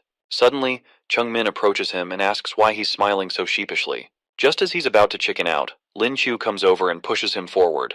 Jang San ends up kneeling with the pearl in his hand and looks like he's proposing to Chung Min. She sees the sound pearl and is filled with warm emotions. As Zhang-san tells her that the pearl is for her, she embraces him with a big, warm hug. After that, Zhenjin reminds everyone that they need to pack up and get moving. Moments later, the team arrives at the border between the forest and the snowfield. The high school goddess suggests that they rest there for the night before going into the snowy mountains. As they set up their tents, the protagonist notices that Zhenjin is freezing due to the cold. He takes off his jacket and offers it to her with some slick riz skills. She gladly accepts the jacket with a cheerful smile on her face. Unknown to them, a deadly snow bear is lurking around the area, looking for its next prey. The next day, our hero steps out of his tent as Zhang-san tells them that breakfast is ready. As Lin Q nibbles on bread, he draws his skill for the day. Sadly, it's an E-rank skill, and he curses the robot for being so useless. With his day off to a bad start, he tells the healer to pass him some honey in order to lift his mood. Suddenly, the snow bear shows up and snatches the honey jar from Zhang-san. The two guys are scared to their bones when the monster lets out a loud roar. Chungmin quickly shows up and activates her new ability to stun the beast. Her other comrades also show up in time, and together they beat up the terrifying bear. Moments later, we see the bear lying on the ground with its senses completely knocked out. Zhenjin compliments Chungmin on her awesome stun ability. As she informs them that they'll be reaching their destination that day, our hero gets ready to harvest the goods from the monster. Zhenjin lets him know that they need to get going, and he tells her that he's almost finished. Lin Kyo then decides to stuff the bear into his pocket dimension, making the goddess think that he has lost his mind. However, he tells her that it's not heavy for him at all. 3 hours later, the team finds themselves close to the fox den. With her echolocation, Chungmin senses the number of monsters nearby and tells her teammates to remain cautious. Something suddenly moves around them, and they turn to find out what it is. A cute baby fox then reveals itself, which makes the girls completely fall in love with the fluffy creature. The protagonist sees that the fox is easy to tame, but when its kin is harmed, it pursues its target endlessly. Considering that Zhenjin wants the creature's skill pearl, he is worried about her fondness for the creature. He calls her attention and tells her that dealing with the creature won't be so difficult. However, she doesn't seem too happy to bring harm to the cute fox. Regardless, our hero asks if she needs help with it. Zhenjin looks down at the innocent little fox in her arms and decides it's better to let the creature go. She feels she'll be just as bad as the previous assailants if she kills the fox. Being able to meet such a gentle mana beast is enough for her. Her comrades are all happy with her decision and expect nothing less from her. As she signals her comrades to leave, the protagonist quickly stops them. They suddenly see 2 large foxes approaching them. The creatures let out a loud and ferocious roar. The protagonist assumes that the monsters must be angry because they think that the humans took their child. However, the little fox walks up to its parents and calms them down by explaining the situation. The giant fox then gives the hero's team a gentle smile. Lin Kyo and his comrades are glad that the situation didn't get worse than it was. Thanks to his E-rank skills relating to animals, the protagonist approaches the foxes to see if he can get a skill pearl from them. He offers to give the fox something else in exchange for any mana pearls it may have. He finds out that the foxes have a mana pearl and will give it to him if he helps them defeat their natural enemy. How is this guy even talking with them? He swears to defeat any creature that would bring harm to such cute foxes, and the foxes tell him that it's the Snow Peak bear. The team is shocked to hear that it's the same bear that they defeated earlier. The protagonist opens up his pocket dimension and tosses out the dead bear, leaving the foxes baffled. In return, the snow foxes give him 2 mana pearls for defeating their enemy. Lin Kyo offers one of the pearls to the love of his life, who needs 1 skill. The rest of the team is eager for her to absorb the pearl and show off her new skill. Even the protagonist can't wait to see what this new skill will be. Zhenjin holds out the pearl and begins to absorb it. As she does so, she conjures up an ice bow and tells everyone to watch her. She shoots out a very powerful ice arrow, and the shockwave nearly blows the hero off his feet. The arrow travels quickly, destroying every single obstacle in its path. After seeing such an impressive feat, Lei Dan loses all hope of ever surpassing the high school goddess. After Lin Qiu congratulates Zhenjin on her awesome skill, Chungmin tells everyone to wait so they can take a picture together. Zhang San then heads over to the foxes to ask them to be used as a phone stand. He sets the timer and hands over the phone to the fox. Chungmin then calls him over, and the group gets together for a nice team photo. 3 days later, our hero is looking through the photo with so much joy. He suddenly starts getting notifications about money being sent from his teammates. Thanks to his expedition, he's now a millionaire. All that's left is to become number 1 on the upcoming exams, and he'll fit the role of a partner for Zhenjin, or so he thinks. The system butts in and tells him to stop daydreaming because Zhenjin will never consider a loser like him. However, he brags about how he's been studying every day and has advanced to a bronze 8-star awakener, but Pinocchio has nothing on this silly liar. After that, he draws his skill for the day and gets an A-rank zoom skill. He feels the skill will be useless for his exams, but will be more useful in his stupid plans. A month later, the day of the result announcements finally arrives. Our hero is with some of his team members at a cyber cafe where they are checking the results. Chung-min states how confident she is of being in the top 10, and Jong-san backs her up. On the other hand, Jen takes the mouse from our hero as the announcement time arrives. A boiling rage fills her up when she sees the results. She then asks Lin Chu how he was able to get such a result. The protagonist looks closer at the screen and sees that he got full marks for every subject. Jong-san can't believe how inhuman Lin Kyo is, and the hero starts feeling very proud. He then heads over to see Jen's result, but she tells him to forget it, and immediately admits that our hero has defeated her. The other guys can't believe how easily the goddess admitted defeat. After that, the hero starts showing off his riches and asks her when he can ask her parents for her hand in marriage. Jen quickly calls him out for being a shameless idiot. He ends up pissing her off and getting his heart crushed, but Jang-san tries to cheer him up. Later on, Jang-san says they'll be meeting in 2 weeks to travel to M City together. The day before the departure, our hero does the last bit of packing up his luggage. He starts wondering if he'll ever return to this room where he's lived for the past 2 years.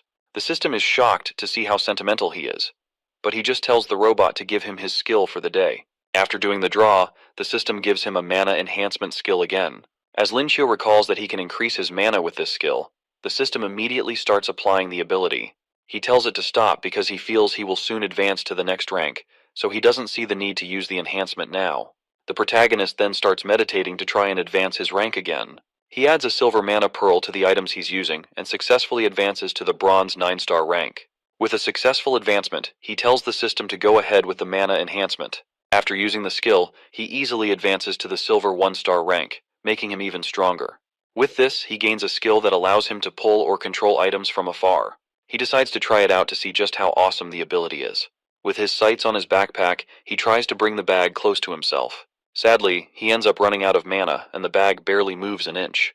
The robot laughs at him and says that he's lucky that the bag even moved a bit. It will take a lot of training for him to master it, but our hero refuses to back down and continues trying to move the bag. The next day, his landlord's daughter sees his room door open, but she doesn't find him inside. She reads the letter he left behind on the table, telling her about his departure to go and study in Magic City. She then opens the envelope beside the letter and sees a ton of money in it. Lixu wonders how the protagonist was able to acquire so much money and hopes he didn't commit a crime. Meanwhile, our hero is already on a train with his friends, and Jen is worried that he might catch a cold.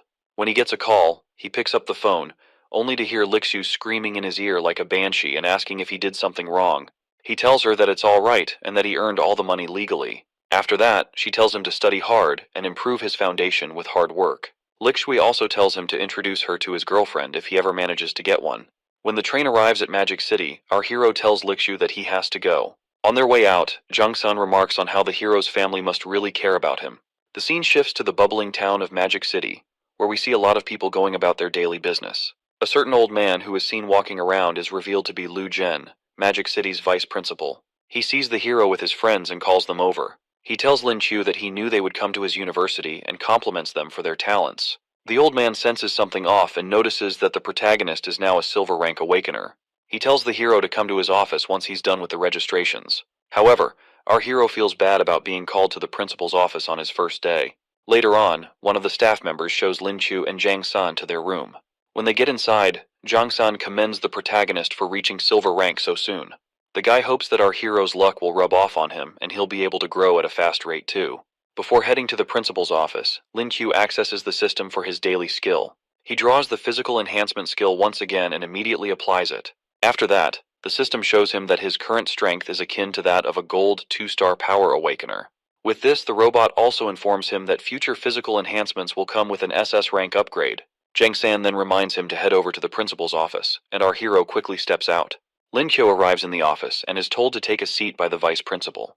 Lu Chen wants to ask him a few questions and starts by explaining the classification of ranks. He lists them from the lowest rank, bronze, to the highest, exalt rank, and then asks about the hero being an animorph.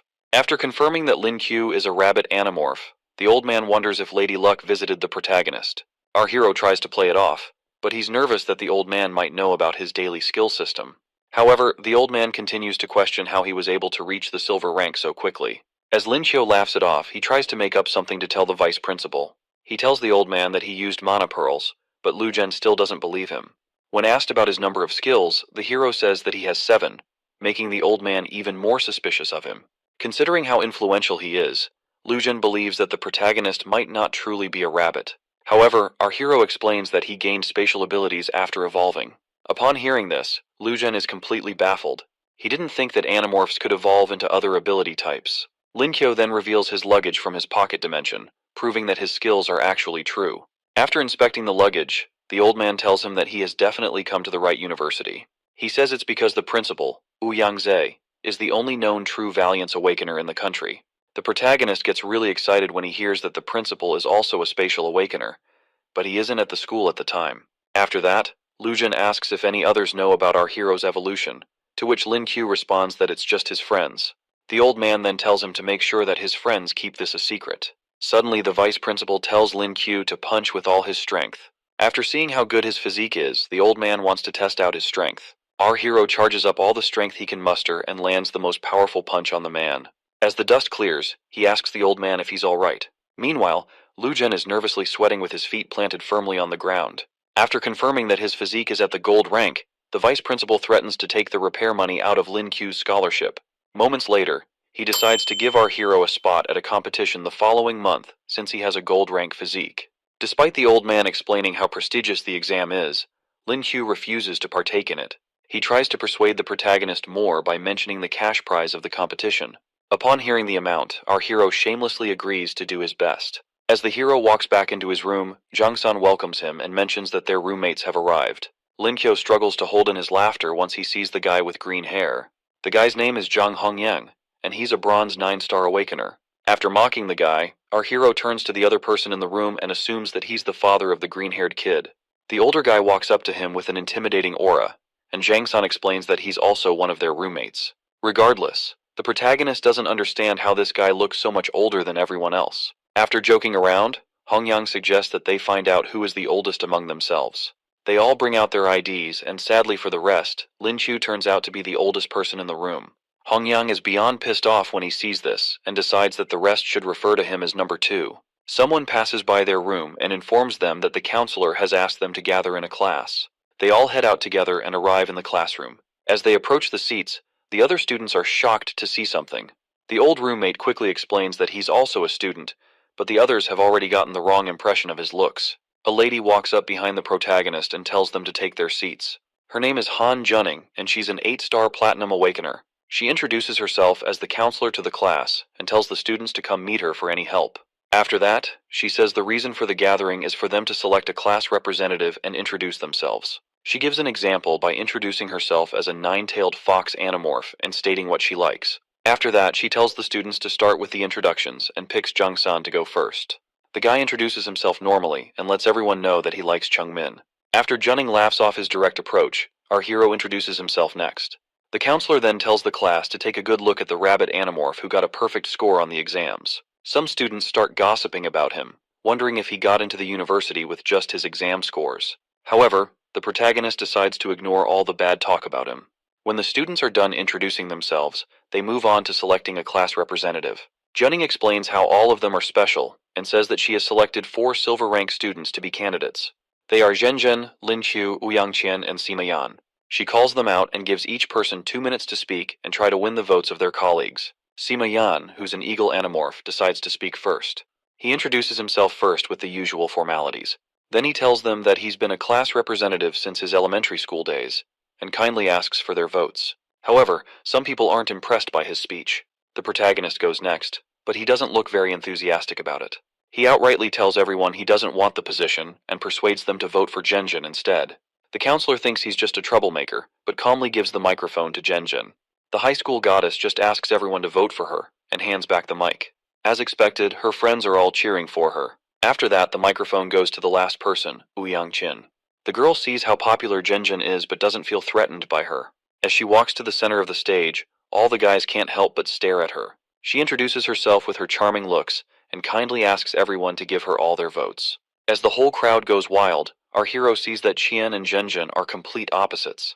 Later on, the counselor finishes counting the votes and is quite surprised at the results. She teases the students for a bit before announcing Zhenzhen as the winner. Qian comes in second place as the vice representative, which makes her ready to kill anyone who didn't vote for her. With the votes settled, Junning decides to move on to the matter of their military training. She tells them that the training is very strict and they'll be expelled if they miss it. Their instructors are soldiers from the Vermilion Bird Squad with real battle experience. The protagonist then asks if the Vermilion Bird Squad is supposed to be famous, which leaves Sima Yan shocked. Qian explains that the squad is the only aerial squad in the country. At the same time, she's thinking of how to get close to our hero after seeing his good looks. She starts telling him about other squads while trying to get close to him, but the protagonist is lost in deep thoughts. Considering he has skills relating to mana beasts, he feels he can get a mount as well. When the training day comes, the students gather on the training grounds. There, Chungmin is talking with Zhang San about how he has lost some weight.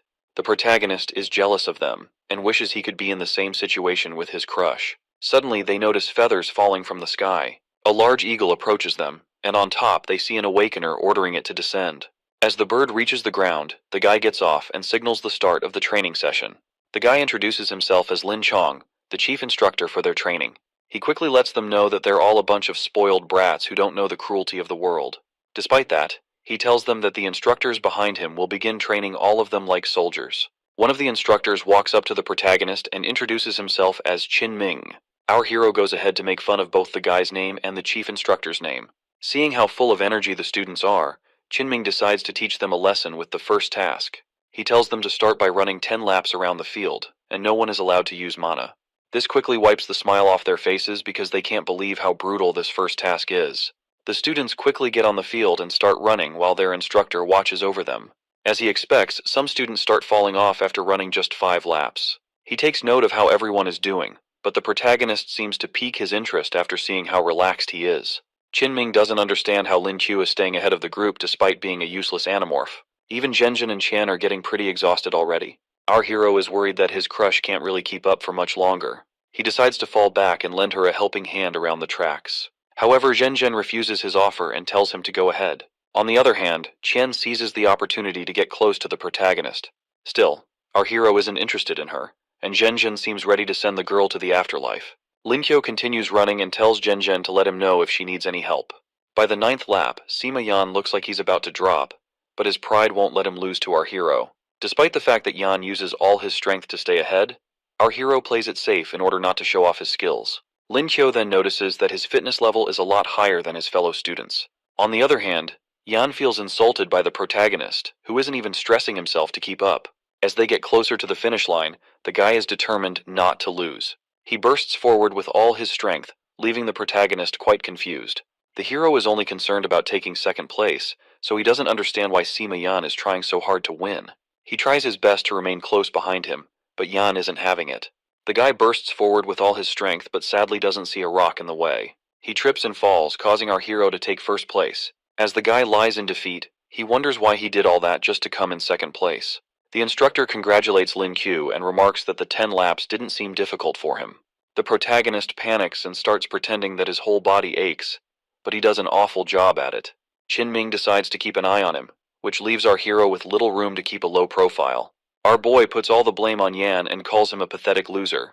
On the other hand, Yan says the only reason he lost is because he tripped. He still hasn't realized that our hero was holding back. When the hero calls him a trash loser, Yan reminds him that rabbits are nothing but food for eagles. But our hero tells him that he knows nothing. As the remaining students finish up their laps, the instructor gathers everyone. With a rough evaluation of his students, he tells them to start doing a set of 100 push-ups for 5 sets. When the students hear this, they start to think their instructor is nothing but a cruel demon. Qinming tells them to start immediately and to keep count so that he can hear them. As the students get into position, they are warned not to skip anything, or they'll be given an extra set. Sima Yan feels he'll be able to win this task since push-ups are part of his regular training. However, he gets crushed when he sees our hero doing push-ups at an inhuman speed. Lin Qiu thinks there's no need for him to hide his strength any longer, so he might as well go all out. The instructor sees how impressive our boy is and decides to keep a closer eye on him. The students are completely exhausted when they finally finish their sets. They all complain about their instructor being a demon, and how they can barely move after that intense session. Qinming gives his students 2 hours to rest before they move on to their afternoon session. Seeing how depressed they are, he decides to give them a chance. He'll reduce his power to their level, and if someone can beat him, the person gets to skip training for the month. Sima Yan then asks the instructor if he's positive about restraining his power level. When the man confirms it, Yan accepts the challenge. The protagonist asks if they're allowed to use weapons, and the instructor agrees. When he mentions that he wants to use a killer weapon, The instructor reminds him that guns are not allowed. Our boy might just be crazy enough to pull a stunt like that. However, he lets the man know that he plans to use a spear. After that, they leave to run later for the challenge. Meanwhile, in the observation room, the vice principal tells Lin Chong that our hero is a promising student currently. After hearing about how he fought the old man, the chief instructor becomes more interested in seeing Lin Qiu for himself. After that, he guarantees the old man that he will complete the mission given to him. When Lu Jin tells him to get his scar healed, the chief instructor says that he won't until he pays back the culprit. The scar is a reminder of the pain he experienced at that time. The old man is worried about him and hopes that he finds the culprit soon enough. On his way out, Lin Chong tells the vice principal that he has found some clues and it won't be long before he exacts his revenge. When the time for the afternoon session comes, we see our hero searching for something. When Jung-sun approaches and asks what he's doing, Lin Qiu says that he's looking for an appropriate weapon. The hero recalls that he broke the last weapon that was given to him. Suddenly, Zhaoxi appears out of nowhere with a weapon in his hand.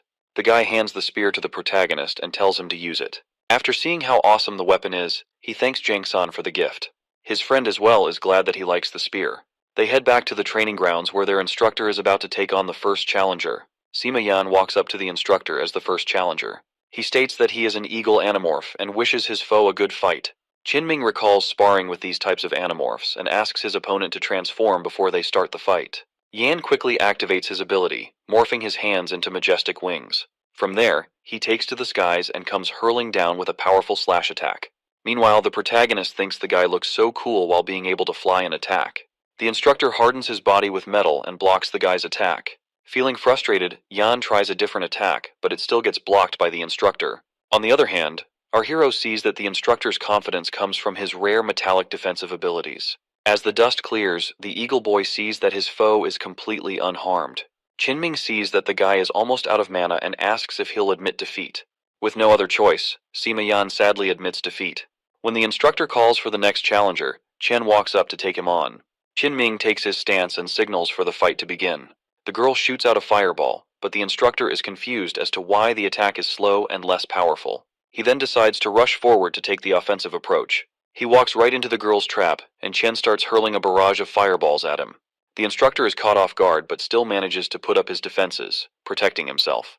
On the other hand, the girl charges up another spell and unleashes a huge fire tornado, nearly turning the instructor into a barbecue. As the raging fires keep coming towards him, the instructor puts up a defensive barrier, but he can't endure the flames for long. Qian continues to put the pressure on him regardless. With no other choice, she admits defeat after exhausting her mana. Meanwhile, Qinming acknowledges the girl and her overwhelming strength. Next up, Zhenjin approaches the instructor to take him on. She asks if he needs to rest before they start, but he lets her know that he has enough mana reserves. On the instructor's signal to begin, Zhenjin conjures an ice arrow and fires it at him. The man manages to block the attack, but he sees more ice projectiles heading toward him. He is quickly overwhelmed by the projectiles and sees no other way out than to turn his whole body into metal. Whenever he tries to get close to his foe, she fires the frost arrow at him, making things very difficult. Meanwhile, our hero is praising his crush for being so astounding. Eventually, Zhenjin admits defeat because she exhausted her mana, causing the instructor to survive by a thin thread. When the man asks for any more challengers, the protagonist raises his hand to take the stage. Lin Qiu asks the instructor if he needs to rest, considering how exhausting his last battle was. However, the man tells him that it's all right because he can recover swiftly.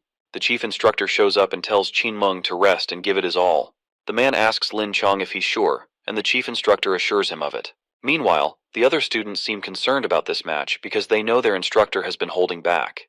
While the guy gets some rest, the chief instructor heads over to the protagonist. Lin Chong confirms that the vice principal told him everything about the hero. However, he is surprised when our boy mentions his spatial abilities. Lin Qiu tries to play it off, but the chief instructor feels his skills might be helpful to him. Lin Chong then tells the hero to beat up the instructor really well. He tells them that the loser of their match will have to do 500 push-ups, but this doesn't faze Qinming. On the other hand, our hero's plans of keeping a low profile are completely ruined because he has to go all out right now. As the instructor powers up, he tells the protagonist to go ahead and morph. However, the hero tells the man that he doesn't need to, which leaves the instructor confused. The instructor feels he's being looked down on because it doesn't make sense for an animorph to be fine without morphing. He then starts the battle by launching his spear at our hero. Our hero is unfazed by the instructor's attacks because he sees that the man has no true skills with a spear. He easily defends against the attacks, but he still needs to find a suitable opening to land his own attack. As they clash, he breaks the instructor's spear and sends him flying away.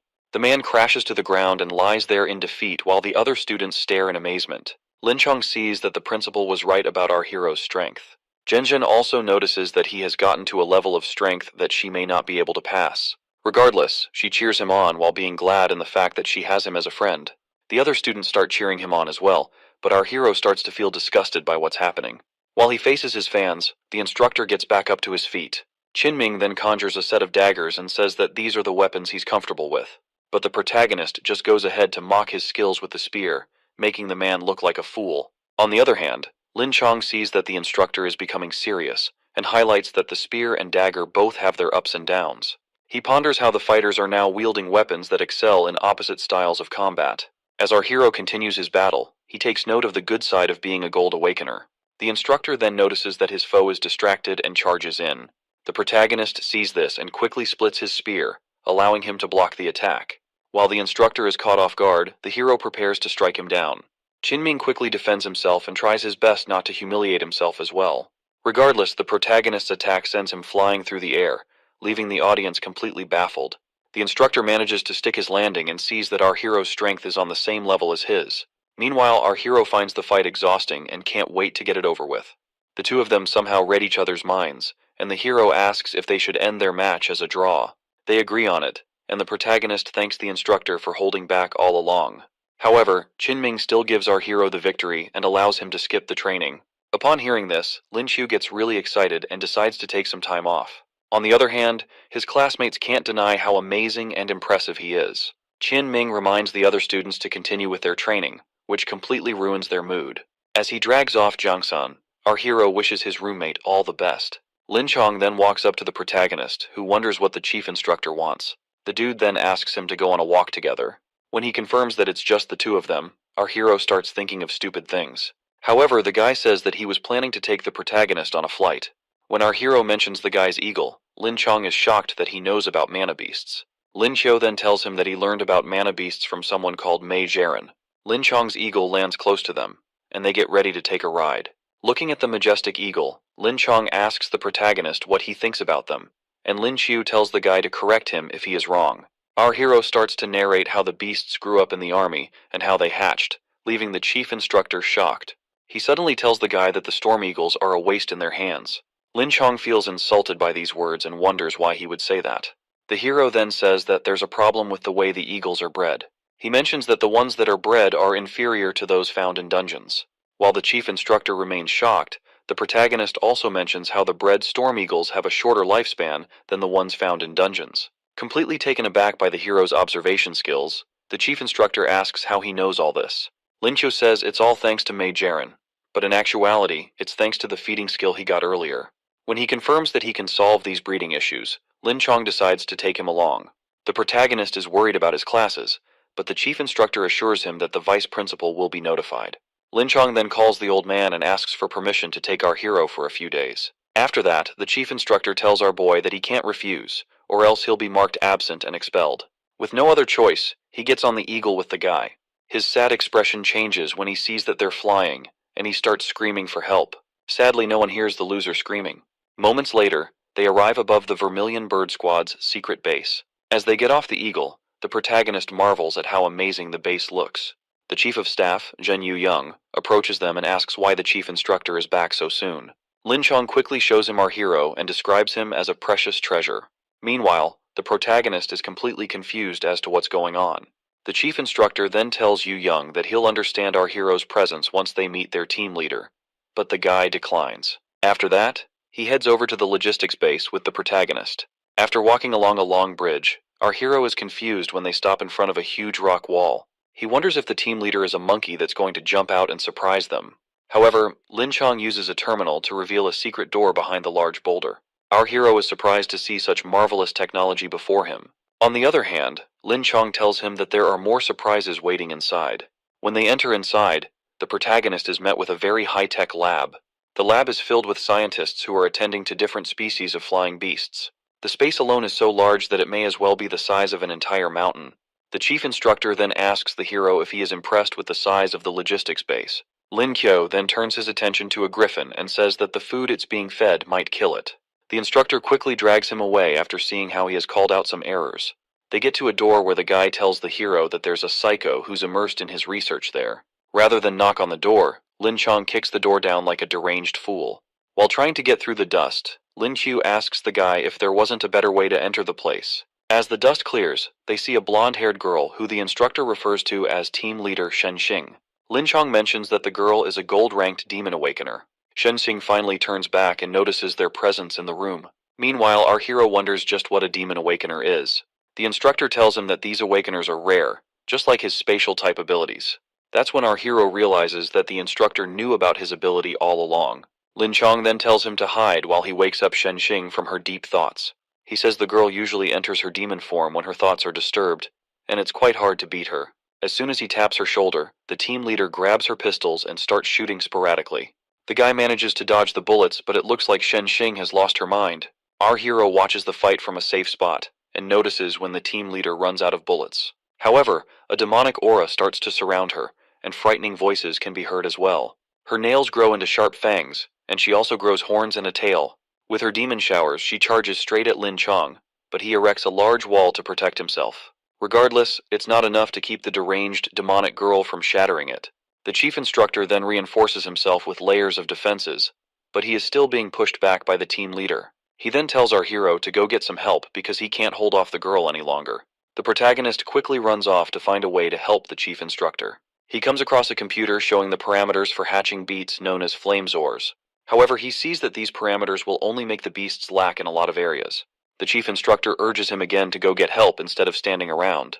Regardless, the protagonist then tells him that there's an issue with the parameters, which catches the team leader's attention as well. She becomes even more interested when he says he knows how to hatch the beasts properly. Upon hearing this, her demonic form fades away, and she asks the hero if he's sure about it. While Lin Qiu is shocked to see her back, she tells him that she hasn't been able to figure out how to hatch the eggs. Meanwhile, the chief instructor regrets wasting all his time fighting her to wake her up. He then tells Shen Xing that our hero is an expert on mana beasts. However, she sees the hero as a little kid and underestimates his skills. When our hero hears this, he becomes very upset about being looked down on. He then places a notepad on the table and begins to tell the team leader why the parameters for the flamezors are wrong. He explains why the beasts need very high temperatures for the eggs to hatch. Also, the eggs need mana pearls around them to help with the process. He even calls Shen Xing out for attempting to suffocate the creatures. She tells him that the process of placing mana pearls around the eggs is new to her. Our hero then explains how dungeons have more mana than the outside world. This obviously makes sense to the girl, and she finally sees how amazing our boy is. The team leader quickly drags him off so he can help her hatch the eggs together. Lin Qiu then tells her that there's something more important than hatching baby eggs. He then drags her off quickly to somewhere else. The scientists at the lab turn around when he calls their attention. After introducing himself, he tells them that he's going to give some advice. He starts by telling the researchers that there are a lot of mistakes in their work. However, they feel insulted by his words and claim to be experts in the field. The chief instructor then tells them to be calm because they're disgracing themselves. Realizing that words alone aren't enough, our hero decides to prove his words with actions. He tells the researchers to bring a storm eagle so he can experiment on it. However, the men are still reluctant to cooperate with him. Seeing that the scientists aren't budging, Lin Chong decides to bring in his own storm eagle for the experiment. He assures the researchers that he believes in the protagonist when they seem worried. After that, Lin Chong's storm eagle is brought into the lab. The protagonist notices the eagle has a weird nickname, but the chief instructor doesn't see anything wrong. While the scientist still tries to dissuade Lin Chong, our hero tells him to bring a healer and some other tools. The instructor tells him that the scientist is a healer and the other tools are ready. Our hero then sets off to start his work, but the researcher is still reluctant to follow him. Thanks to his taming skills, the protagonist is able to pet the storm eagle, making it feel safe. The chief instructor is shocked to see his precious beast actually listening to someone else. The protagonist then makes the beast lie down. After that, he climbs on top of it with the researcher. He asks the guy for the anesthetic, which is handed over to him. He then gets ready to inject the beast. Lin Chong is worried about the whole thing because the protagonist is still a student. His worry grows more when Lin Qiu asks for hot water to be poured around the eagle's stomach. Luckily, he sees that our hero is just plucking the feathers. After that, our boy asks for a scalpel. The scientist waits for Lin Chong to give the go-ahead, but the guy still looks anxious. The protagonist then assures him that he won't let him down. After that, the instructor tells them to hand over the surgical blades. The protagonist picks up the blade and starts the operation. As he cuts open the beast, he is completely shocked at what he finds. There, he sees a huge layer of fat sticking out. He decides to toss it all out with the researcher's help. After that, he tells the guy to quickly use his healing skills on the beast. The hero jumps off the beast and tells the chief instructor that storm eagles don't need so much fat. He tells the guy that the beast will be able to conceive better and grow stronger with less fat. Since the beasts are currently being fed a lot of fatty meat, the hero advises the instructor to switch to beef and lamb as a better option. Lin Chong then waits to see if his storm eagle is doing alright, and if not, he's ready to send our hero to his maker. Moments later, the storm eagle's eyes spark open, and it seems upset about its missing feathers. However, it emits a powerful aura as it manages to achieve a breakthrough. The guys in the room, especially Lin Chong, are all in shock when they see the eagle achieve the platinum rank. The protagonist then tells the chief instructor that his eagle wants to take him for a ride. The instructor commends the hero's work, and the researcher apologizes for doubting him earlier. After that, our hero decides to point out some other issues and assures them that the Vermilion Bird Squad will grow in strength once these issues are rectified. As he talks with the researcher, Shen Xing keeps her eyes on him. Later on, the chief instructor shows our hero to the guest room where he can rest. Lin Qiu then gets into bed to take his rest after an exhausting day. As he turns to sleep, he notices a strange hand touching him. He turns around to see the lovely team leader beside his bed. Feeling completely shocked, he asks the team leader what she's doing in his room. She then pulls out a book and tells him to check it out. Shen Xin tells the protagonist that the flame source hatched, which leaves him baffled. She then says that she used a gold rank mana pearl for the hatching process. The hero turns over to ignore her, but she tells him that she has something else to discuss with him. With a charming voice, she tells our boy that she wants him to tutor her on mana beasts. He tries to tell her that he's still a student, but the team leader doesn't care about that. With no other choice, our hero accepts, and she offers to bow to him. However, he kicks her out of the room and offers to start teaching her the next day. The next morning, our hero leaves his room with heavy eye bags, showing that he barely slept. While thinking about what to do for the day, Shen Xing appears out of nowhere and greets him. She immediately asks for her lesson of the day, to which our hero agrees. He suggests that she should ask questions since he doesn't know how to go about teaching her. The team leader then tells him that the frostwing eggs didn't hatch and asks what her error is. The protagonist tells her to lower the temperature in the incubation chamber, and she asks for a reason. However, our hero is already tired of the endless questions.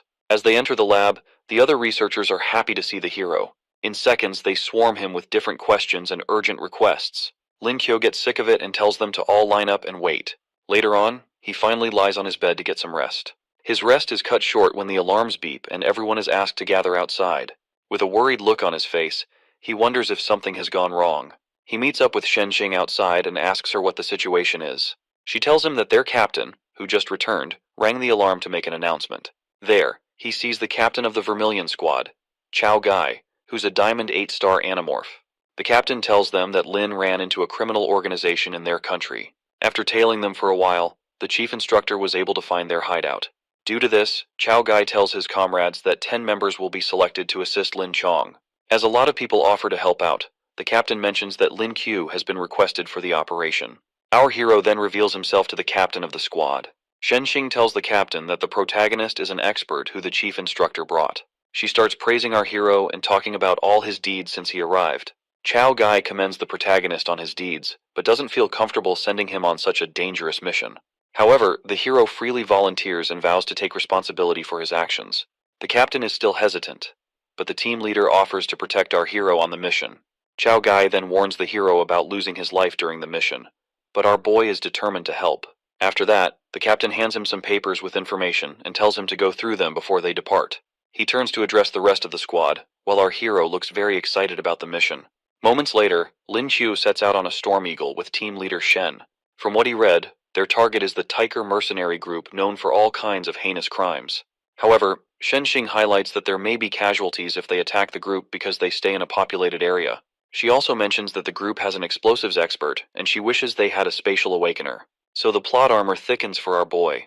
Lin Qiu now understands why the chief instructor requested him.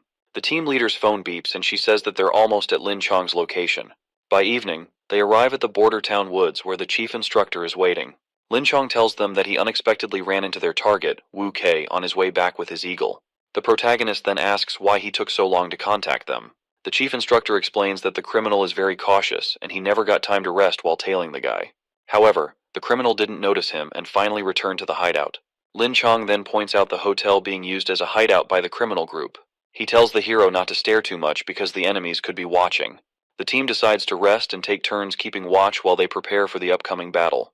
The next morning, Shen says she hasn't noticed anything major aside from Wu Kei going to get breakfast. Seeing how exhausted the chief instructor is, the hero worries about him and wonders how long his recovery will take.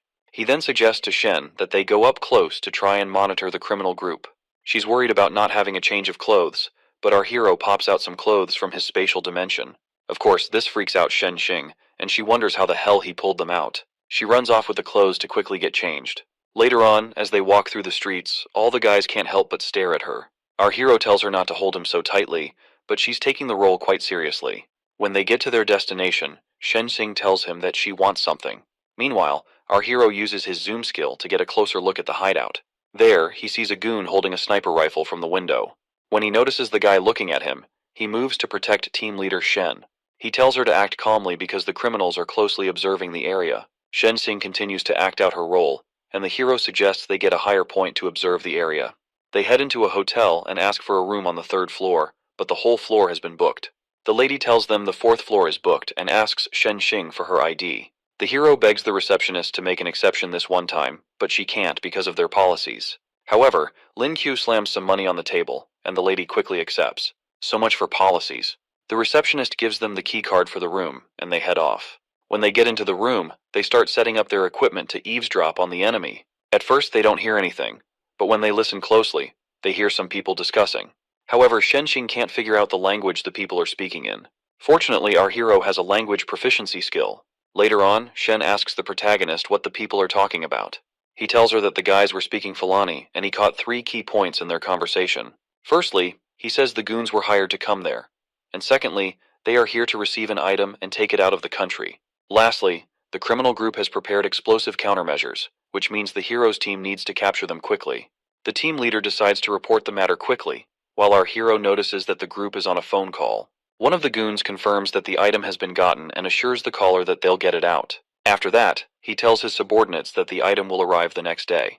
The protagonist quickly relays the information to the team leader. Suddenly, Shen Xing gets a call from Captain Chao Gai. He tells them that they've been swindled and have lost the item they were protecting. The protagonist wonders if this lost item has something to do with the mercenary group. He then informs the captain of the information he heard from the Tiger group.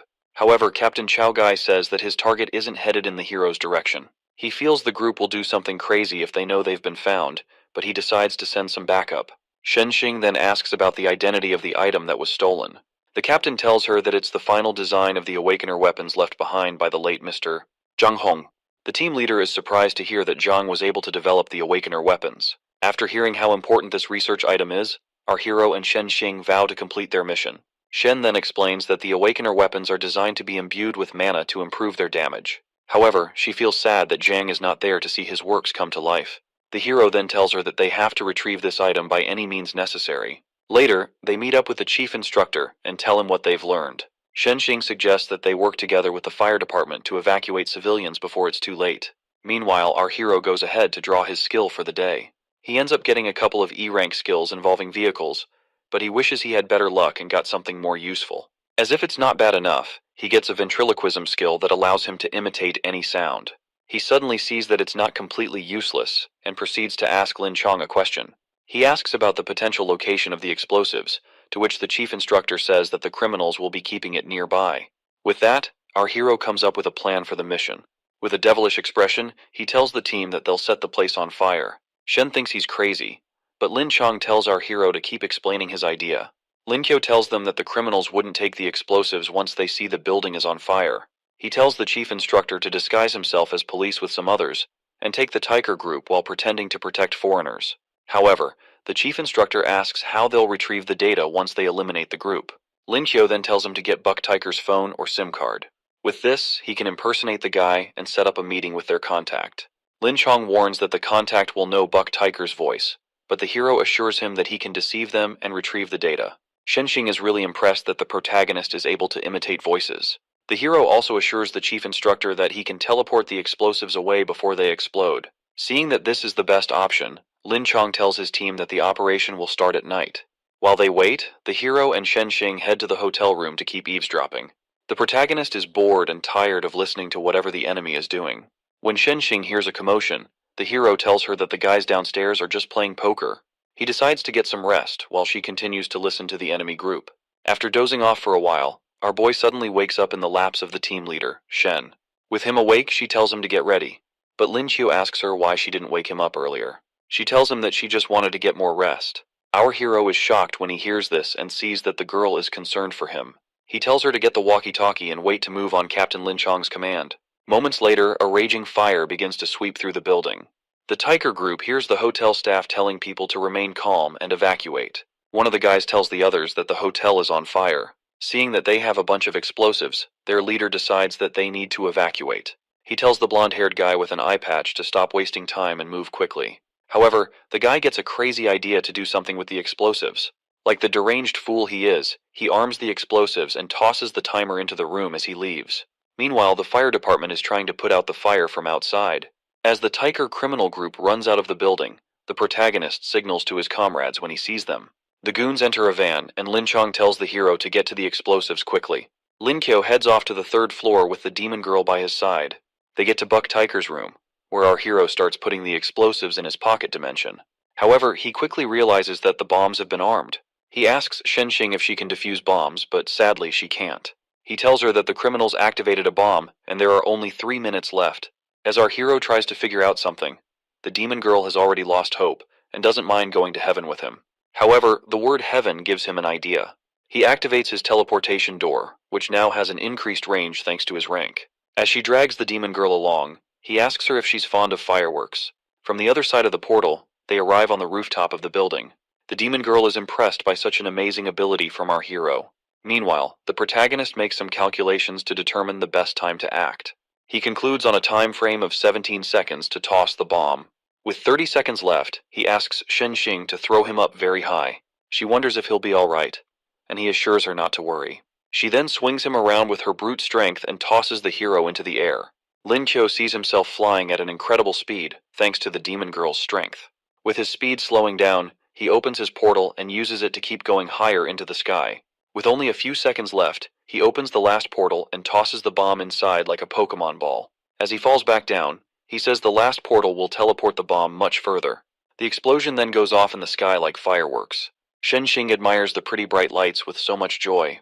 However, the protagonist calls her attention and asks her to catch him at the edge of the roof. Thanks to the blast from the explosion, he's falling at an incredible speed and might be meeting his maker soon. He turns and sees that the demon girl will not make it in time, so he accepts his end. Regardless, Shen Xing bursts forward and tosses herself off the roof to catch him. She manages to grab his leg while holding on to the edge of the rooftop. She slams him back on the roof, nearly shattering his spine. But at least he is saved. The protagonist asks for some time to recover his mana, but the demon girl assumes he's fine since he's moving well. He still insists on recovering, and Shen Xing tells him that using a mana pearl is the best way for him to recover. She hands him a gold rank mana pearl, which he absorbs quickly. With his mana fully restored, the protagonist is ready to take on the mercenaries. Meanwhile, the enemy group is still being driven away by the chief instructor. He hears the explosion and wonders if the hero and Shen Xing are all right. While he's lost in thought, one of the mercenaries asks him where they're going. Lin Chong tells him that there is a minor issue and that they'll soon arrive at their destination. The guy then tells his comrades to prepare for battle because he senses something off. The chief instructor arrives at the destination, hoping that his comrades are ready to make a move. He quickly attacks the guy with an eye patch. By the time the mercenaries realize he's not a cop, one of them is already dead. He leaves the car after dealing with the goon, only to see the whole area up in flames. He sees that the battle has already begun and the enemy has only lost the weakest of their group. His female subordinate then tells him that something isn't right. She's revealed to be a healer, and she tells him that there's poison gas in the air preventing her from using her mana. He gets discovered by the other mercenaries, and the one responsible for the poison reveals himself. The guy reveals that the poison will affect all those around, and he has also activated a deadly toxin. Instantly, the chief instructor starts to feel the deadly effects of the toxin affecting his body. Aside from him, he also notices that the toxin is affecting his comrades even more. The crook asks for his identity, and Lin Chong introduces himself to the guy. The guy reveals that he knows about the chief instructor, especially where his scar came from. Upon hearing this, the chief instructor demands to know where the person is. However, the criminal unleashes a rhino animorph to put an end to the instructor's life. Without delay, the rhino charges forward to destroy his target. The chief instructor uses his earth abilities to reinforce his hands. He then grabs the rhino's horn and lifts it into the air with all his strength. He tosses the beast aside, sending it crashing into the nearby trees. The criminal tends to his beloved Anamorph, while he tells his comrades to attack the Vermilion Squad members. The deputy commander, Mark Roos, uses his wind abilities to strike the team. However, Lin Chong is able to protect his comrades with a rock wall. While doing that, the rhino charges straight back at him. He sets up a defensive barrier to protect both himself and the rest of his lackeys. The rest of the squad members urge their captain to run and save himself, but Lin Chong is ready to sacrifice his life for them. As he fends off the rhino, the Wind Awakener comes from behind to finish him off. The guy attacks with a powerful gust of wind, while his comrade watches the battle. Lin Chong is grazed by the attack, but he stands his ground and continues to defend his people. The attacks eventually overwhelm him, and his shield drops. At that moment, the culprit behind the toxin charges forward to finish off the instructor. Lin Chong accepts his fate and regrets not being able to save his subordinates. Just as the mercenary is about to impale the captain with his blade, a car speeds into the scene and knocks the guy away. As Lin Chong tries to make sense of what happened, our hero jumps out of the vehicle with the lovely Shen Xing in his arms. He announces his presence in style and sees that the captain is still alive. Lin Chong then tells him that Wu Kei is a poison awakener, and he walked right into the guy's trap. Meanwhile, the other mercenaries are trying to tend to their wounded commander. They tell their healer, Mimiko, to heal Wu Kei while the others go to fight. The protagonist tells them to wait while he gets ready for battle as well. The mercenaries are shocked to see that the hero can understand and speak their language. However, they ignore him and charge forward to attack. Shen Xing then morphs into her demon form to face the criminals. While they are shocked by her appearance, she lunges forward to rip them to shreds.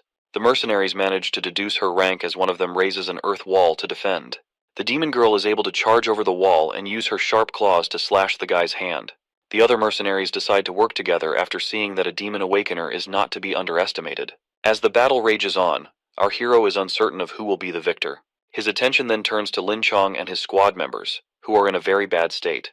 The female squad member tells the hero to save the captain because the poison has already done too much damage. However, he takes her hand and decides to deal with the situation quickly. While she is confused by his actions, Lin Chu starts to treat her immediately. Luckily, he was able to get a medical proficiency skill earlier. He checks her pulse and figures out how the toxin is working in her body.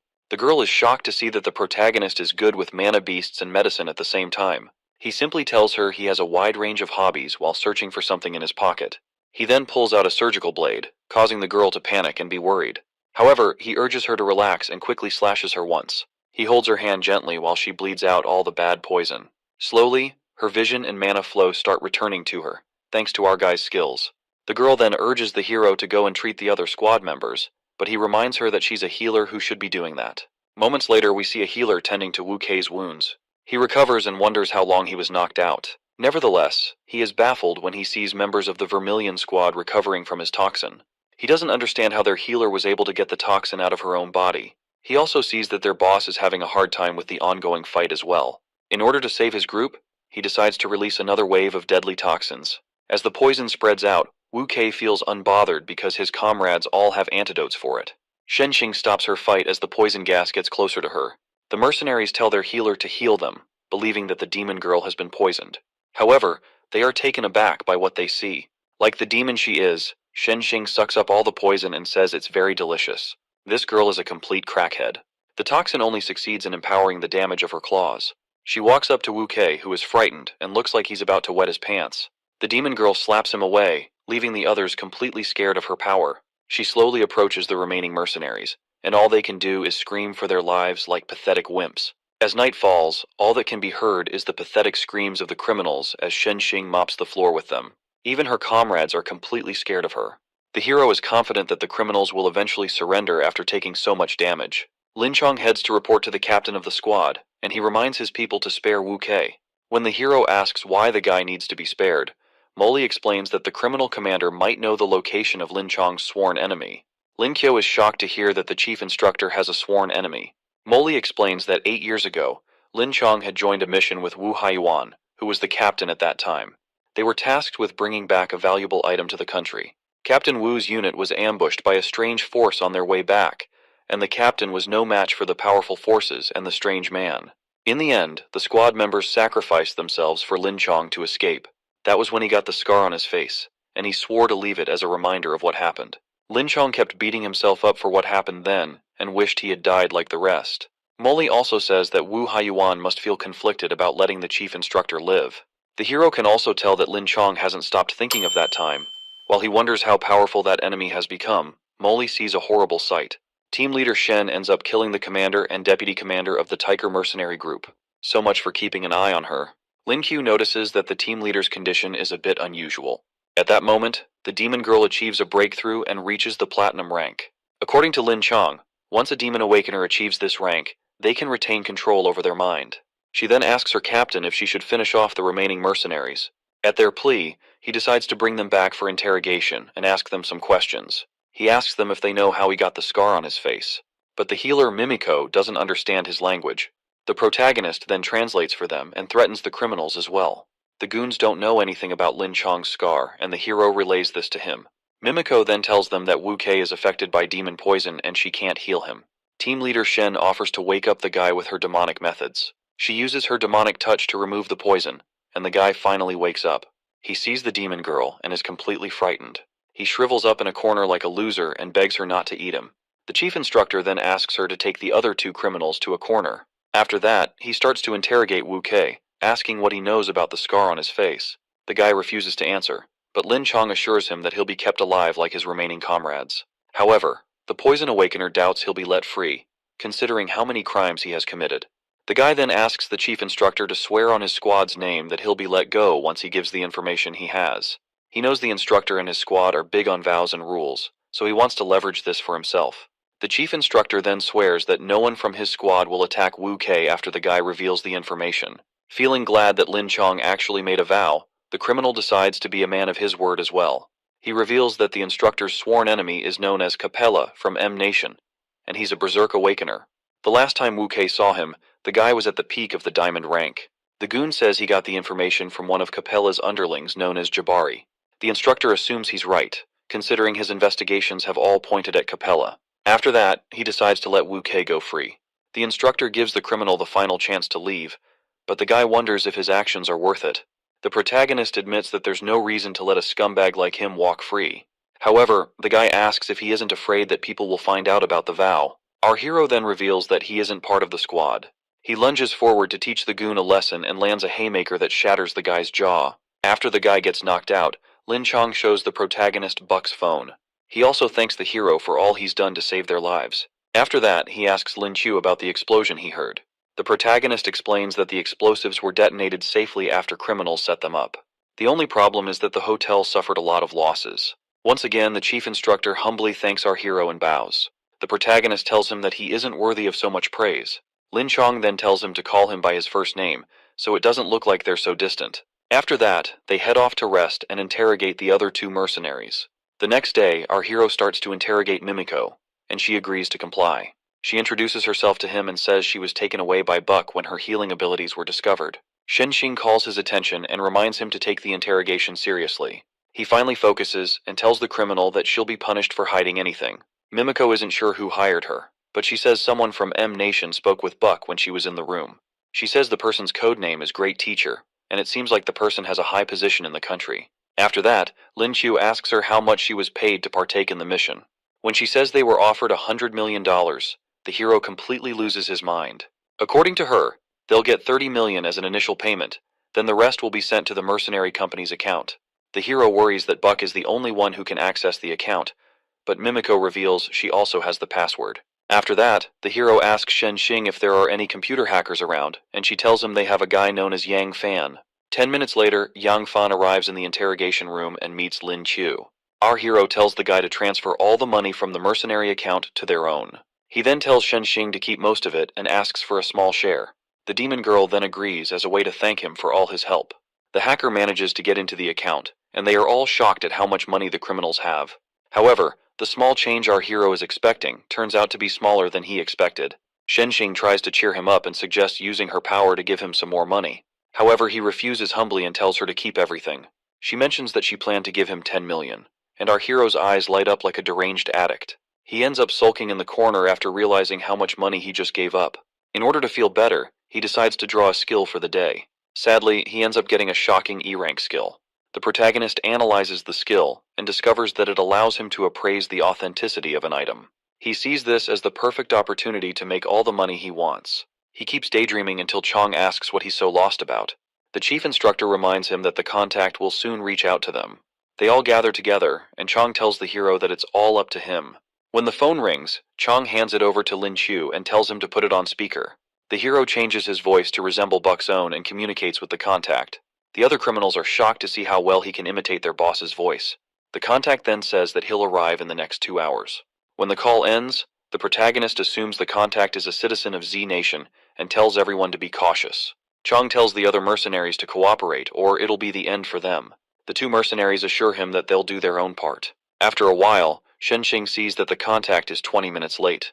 The protagonist asks if they should contact the guy, but Chong tells him to wait. He wonders if they got exposed, but at that moment, they get a call from the contact. The guy tells the hero that there's a delay on his end. He then reveals that the item is in locker number 35 in Suguo Supermarket. When Lin Qiu asks the guy about meeting face to face, the contact tells him it's better to keep things anonymous, and he ends the call. The demon girl then asks her teammates if they should go and retrieve the item. The hero disagrees with her because he thinks the enemies might be watching them. He feels it's better to keep themselves safe. Chong also wonders what else they should do about the situation. The hero then hints at using one of the mercenaries to pick up the item.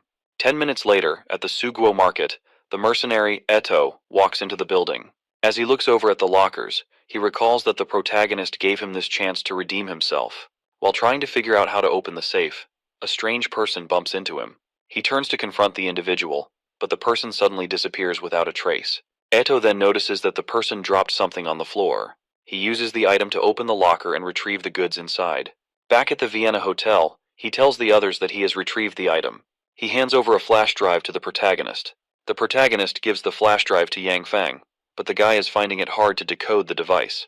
His pride is hurt, but the chief instructor tells him that their mission is a success. Now they just have to wait for reinforcements. Since the enemy thinks the files are with the mercenary, the hero suggests that they surprise the crooks. The chief instructor tells him to ask the mercenaries where the files are supposed to be delivered.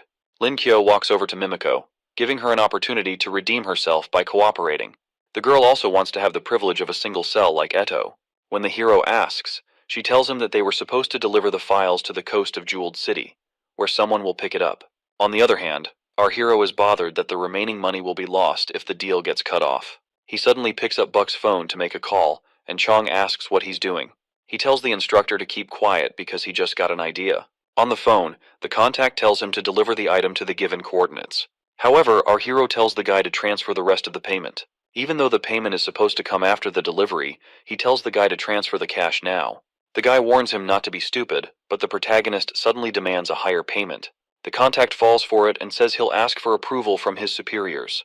Lin Qiu then signals to the squad captain, saying everything is okay. He hears the sound of something crashing on the phone. Then the contact tells him that the money has been transferred. After that, the guy hangs up. The hacker confirms that the money has been sent to the account. They all seem glad that they were able to get so much money, and will still be able to ambush the person who's supposed to pick up the item.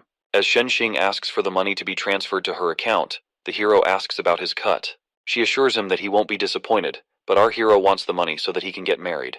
When she hears the word wife, she offers to be his wife so he can save the money. Regardless, our hero makes it clear to her that he has someone else on his mind.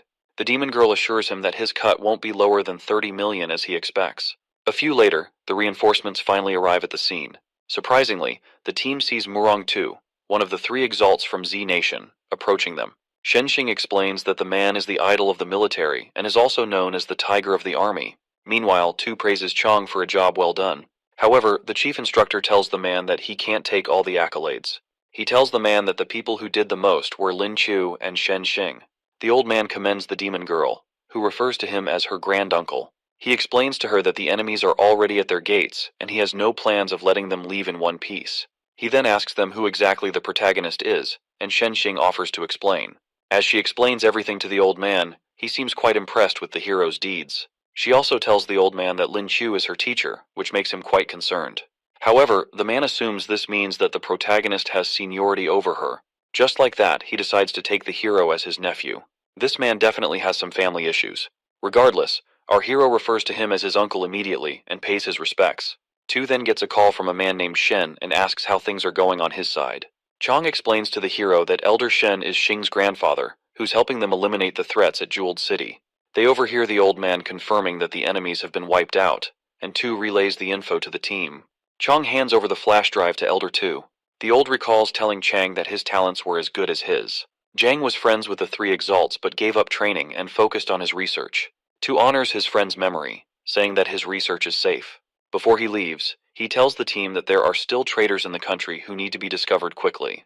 After that, the hero watches as the old man leaves with the two mercenaries as well. He and his team also headed back to the squad base on their mounts quickly. When they arrived, Chow Gai's actions were surprising to the protagonist. The commander asks him if he wants to join the Vermilion Bird Squad, but our hero feels the army's rules are too strict for him. Guy tries to persuade him, but our hero insists on not joining, and instead asks for a more tangible reward. The commander tells him that a first-class commendation is more honorable, but the protagonist doesn't care for it. Shen Xing then tells the man that there's something more suitable for the hero. She suggests the squad's most valuable treasure, but the commander is worried that it may already be dead. The demon girl urges the commander to give the treasure to him, as opposed to giving him $30 million. He then tells her to go get the treasure, but the hero tries to stop her. However, she assures her master that the treasure is worth more than he can imagine. She shows him a strange egg, which is their squad's most prized treasure. She explains that they don't know what kind of egg it is, since it never hatched. However, the hero's robot system quickly recognizes the egg as a dragon egg. It also tells him that these creatures don't normally exist in his world. The system makes fun of the so-called dragons in the West, referring to them as mutated lizards. As the hero wonders if the egg has parents, the system tells him that it can't sense their energy signature. He decides to make the dragon his mount, but the robot tells him that hatching it won't be easy. However, Lin Q plans to use his incubation skills to hatch the egg. As Shen Xing slaps the egg, he tries to stop her from breaking it. Regardless, she tells him that even bullets can't pierce the egg. This crackhead actually tried to shoot it. Not only that, but she also used her demonic powers on it. The commander tells the hero that Xing studied the egg for 3 months, but couldn't make any progress. After that, the hero tells them that it's a dragon egg. The commander is completely shocked to hear that it's the same type of dragon spoken of in legends. Lin Kyo tells the commander that he can still have the egg if he is given the $30 million. The demon girl wonders if he's giving it up because the egg is hard to hatch. However, the hero explains that hatching the egg is easy with mana. The first way is if an exalt transfers mana to the egg, it'll hatch in 10 years. The second way the egg can be hatched is by using 2 exalt mana pearls. Xing and the commander tell him that these 2 methods will be very hard to do. Seeing no reason to take back the egg, Chow Gai tells the hero to keep it. Lin Kyo figures he can take his time to hatch the egg once he becomes an exalt. Back in his room that night, he starts transferring some mana to the egg, and plans to do it every day. He suddenly gets a strange feeling and manages to break through into a 2-star silver rank awakener. After his breakthrough, he brings out a gold mana pearl, and wonders if he should absorb it or use it on the egg. He decides to absorb it and says the mana will be useless to the egg anyway. After absorbing it, he achieves another breakthrough into a 3-star silver rank. With that done, he sees he needs a little more to achieve the 4-star rank. However, all he has left are some skill pearls. He puts the dragon egg into his pocket dimension, while thinking of a way to sell the skill pearls for some money. He decides to ask Chong if his squad will buy some pearls after getting some good sleep. The next morning he runs into a dilemma when he can't find his skills. He cries to Chong, telling him that his pearls are all gone. However, the chief instructor doesn't think that a thief would have been able to get into his pocket dimension. The hero thinks about it for a moment and realizes that the dragon egg must have eaten the pearls. He tries to get the egg to give him back the skill pearls, and complains about how much money he would have made. The protagonist explains to Chong that the pearls were worth a lot, and there was a frost arrow skill pearl among them. However, the chief instructor tells him to focus on the future. He reminds the hero about returning to school, but there are still a lot of squad members who have questions for him. Even Shen Xing can't wait for her master's lessons. For a brief moment, our hero wonders if it's better to take on military service instead of going back to school. With a worried look on her face, Xing asks the hero if he is leaving already. He tries to explain that he's still a freshman in school, but he doesn't understand why she's acting weird. Tears start welling up in her eyes as she tells him that he can't leave because of their research. Our hero is disappointed to see that she's more concerned about the research than him. Poor guy. However, he wonders how he can help the researchers with their work. He tells them that he can't possibly answer all their questions. He tells them that he'll write a book that will help answer all those questions in one go. While the researchers praise him, the demon girl still seems concerned about his departure. The next couple of days, our hero spent his time writing his book on mana beasts. When he was almost done, he had awakened new skills concerning nursing and caring for the beasts. He finished the book, and copies were made for everyone in the Vermilion squad. Back in his room at night, Xing is sulking in a corner while our hero packs up his stuff. He tells her that he'll be leaving the next day to resume his classes. She then asks him how he was able to gain so much knowledge on mana beasts at such a young age. He tells her he has a master, Mei Jaren, who taught him all he knows. However, Xing deduces that the name literally means, "this person doesn't exist." She asks if he's trying to fool him, but he tells her she's overthinking it. After that, she thanks him for all the help and knowledge he has given to her squad. She also commends him on helping with the Awakener weapons as well. Xing tells her master to come visit whenever he has the time. The next morning, Lin Chu tries to leave quietly before everyone wakes up. He flips the whole room in search of his headphones, but he can't find them. He decides to leave without it. When he gets outside, he sees Captain Chao Gai standing with his squad members. The captain commands his soldiers to stand at attention, leaving the hero surprised. The squad salutes Lin Chu as he leaves. The whole thing shocks him, leaving him with some mixed feelings. However, he salutes them back before heading off to join Chong on the Storm Eagle. The captain still regrets that he wasn't able to recruit the hero into his squad. Xing then tells him that the Vermilion squad probably doesn't suit the hero. As he flies off in the distance, she also says that the squad might have limited his growth. Later on, he arrives at the university, and Chong reveals that he was the one who told the squad members about his early departure. However, our hero is very upset about this. Regardless, the chief instructor explains that he has as much prestige as the squad's captain. He then tells the hero to come to the instructor's dorm to tell Qin Ming all that happened, but the protagonist prefers to go see his classmates rather than the vice principal. Later on, he heads to his dormitory room and hears Zhang San complaining about him knocking so early. When he goes in, he sees a slim guy who resembles the fat healer. However, he has no idea who the person is. He assumes he's in the wrong room, but Zhang San reveals that he is actually the one. I guess the military training took a toll on him. His other roommate explains that Zhang San kept getting slimmer during the military training. However, the protagonist still finds it hard to believe that the fatso got like this in a month.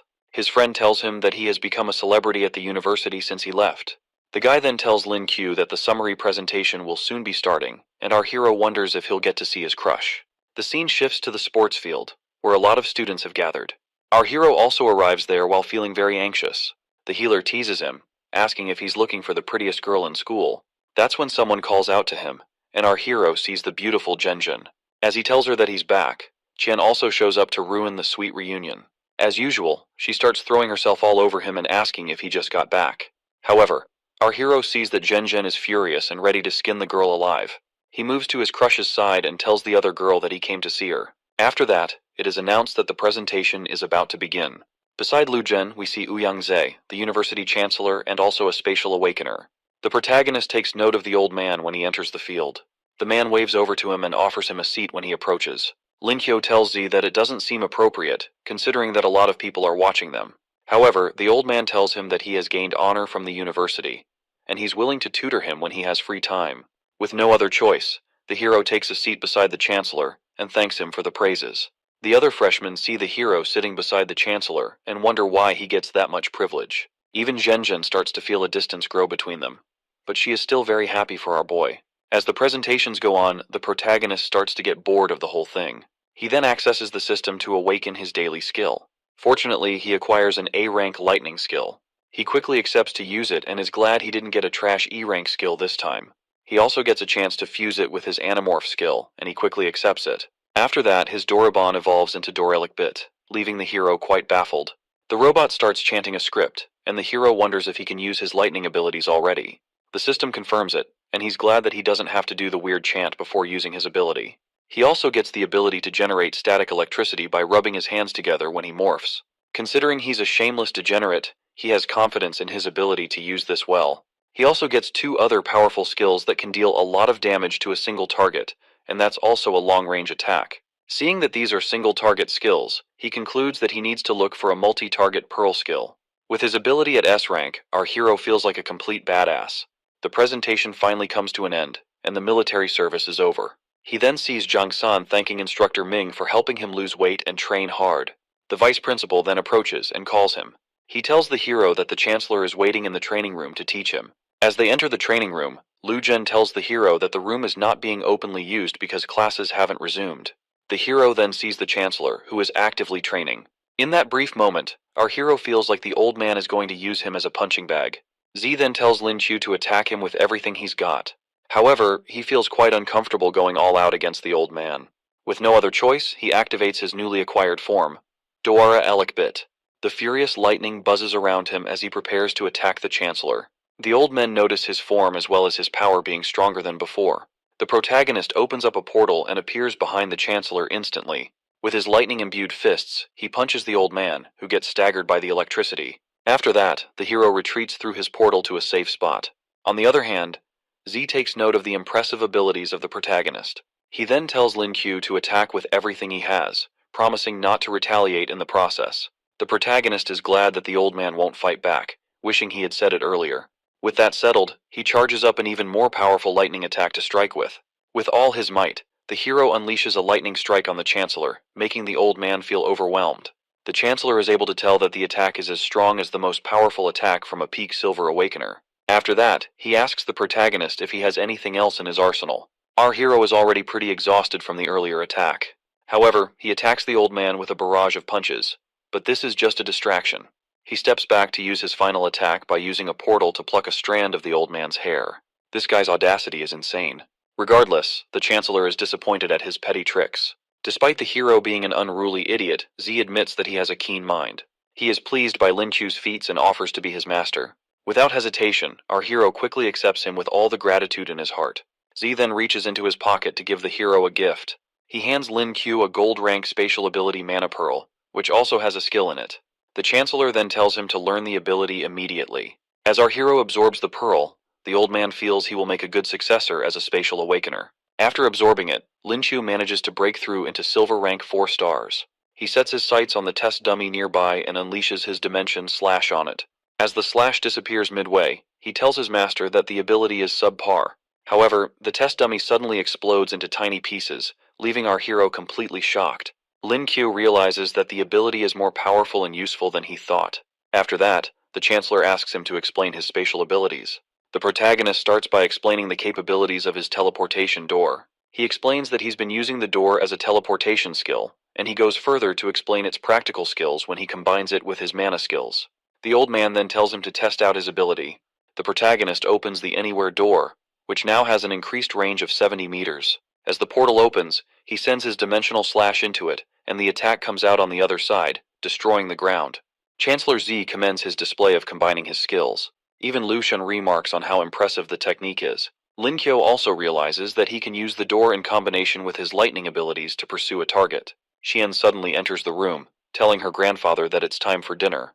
Our hero is shocked to see her and asks what she's doing there. He reveals to the Chancellor that he's classmates with her, and she refers to the old man as her grandfather. She then warns the old man not to be deceived because she thinks the hero is just an anamorph awakener.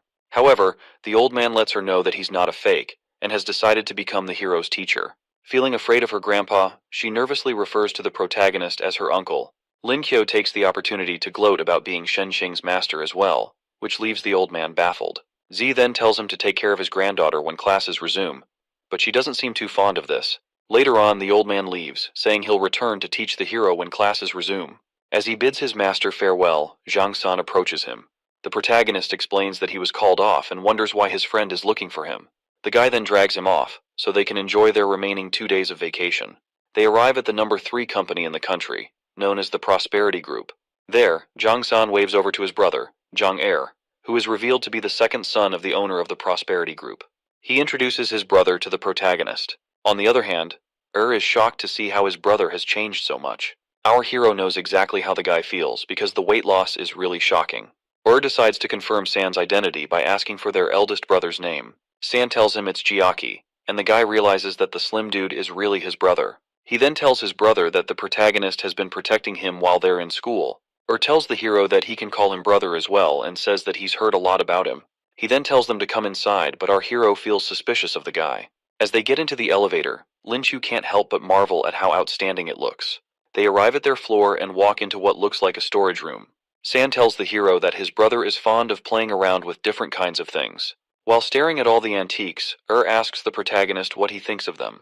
The hero then uses his appraisal skills on the items and finds out that most of them are fake. He tells the guy that most of his antiques are fake, which shocks him.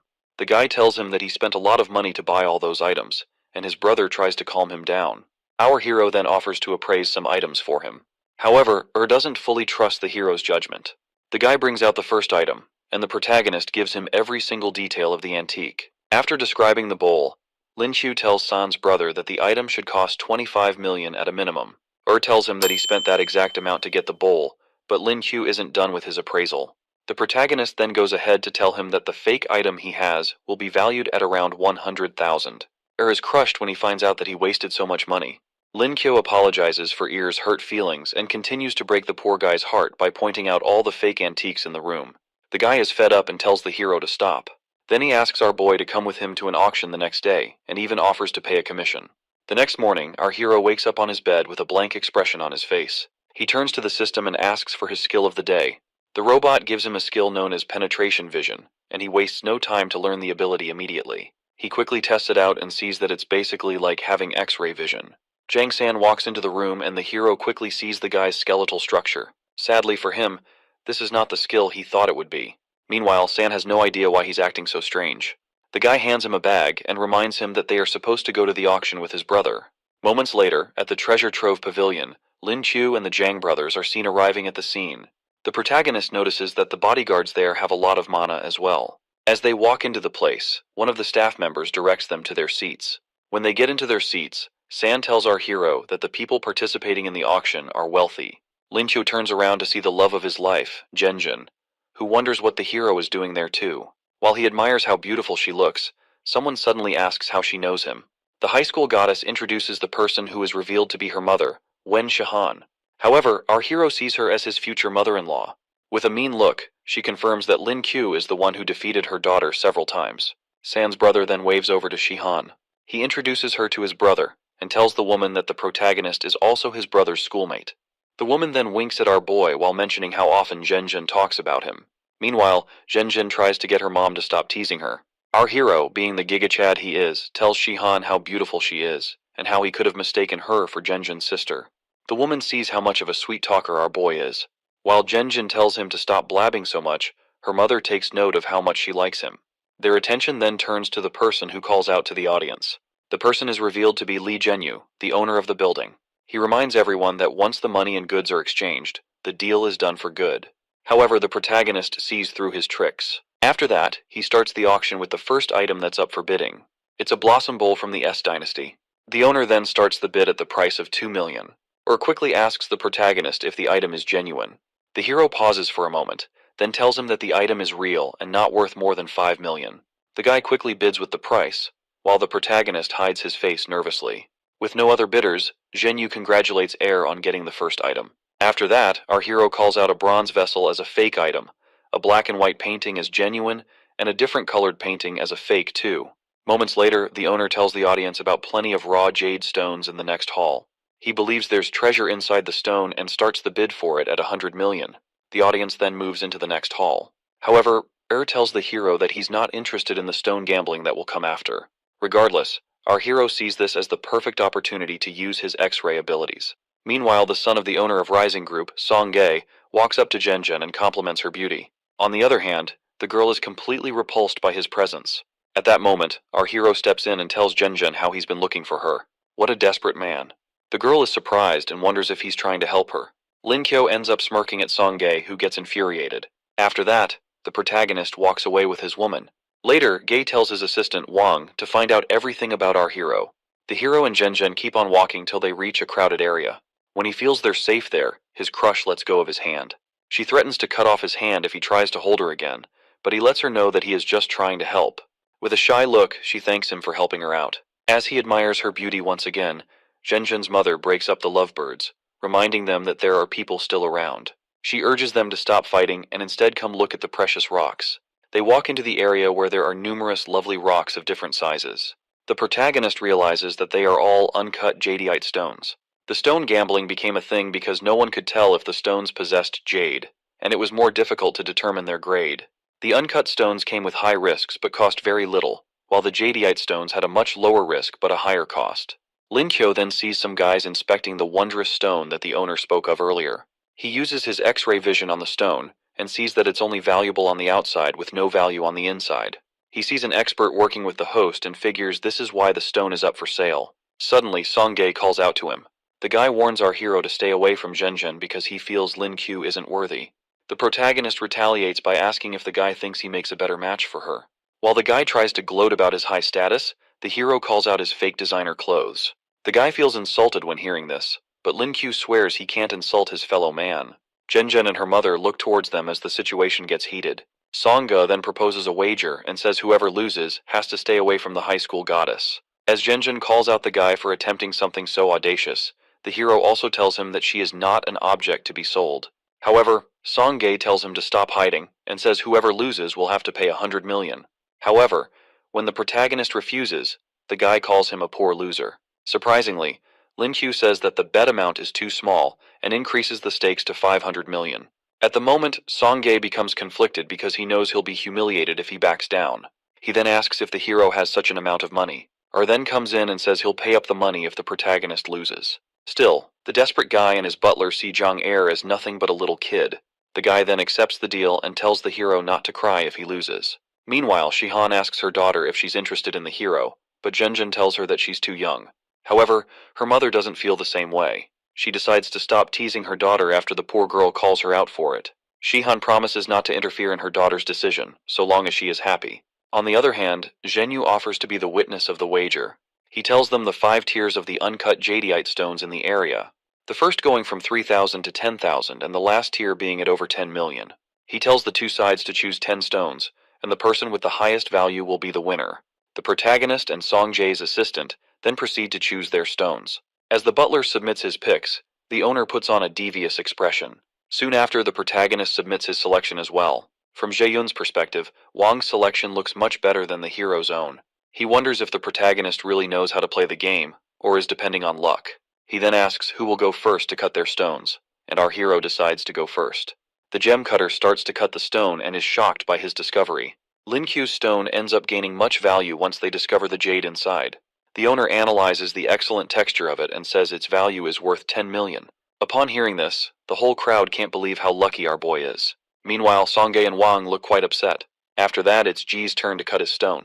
Wang then tells them to cut it from the middle, which makes the hero laugh at him slightly. When Lin Qiu is confronted, he plays it off by saying that he was remembering a joke. Then the owner proceeds to start cutting the stone. In the process, Lin Qiu admits that he wanted the bigger jadeite stone as well. He is surprised that the butler was able to pick it out after a single glance. After cutting the stone, it's discovered that it's an ice variety yellow jade. Sangha feels they'll be able to win with this, but Wang's expression says otherwise. Even though the quality is equal to the hero's own, the value drops because it was cut right down the middle, and it ends up at a price of 8 milli. With this, the protagonist is announced as the winner of the first round.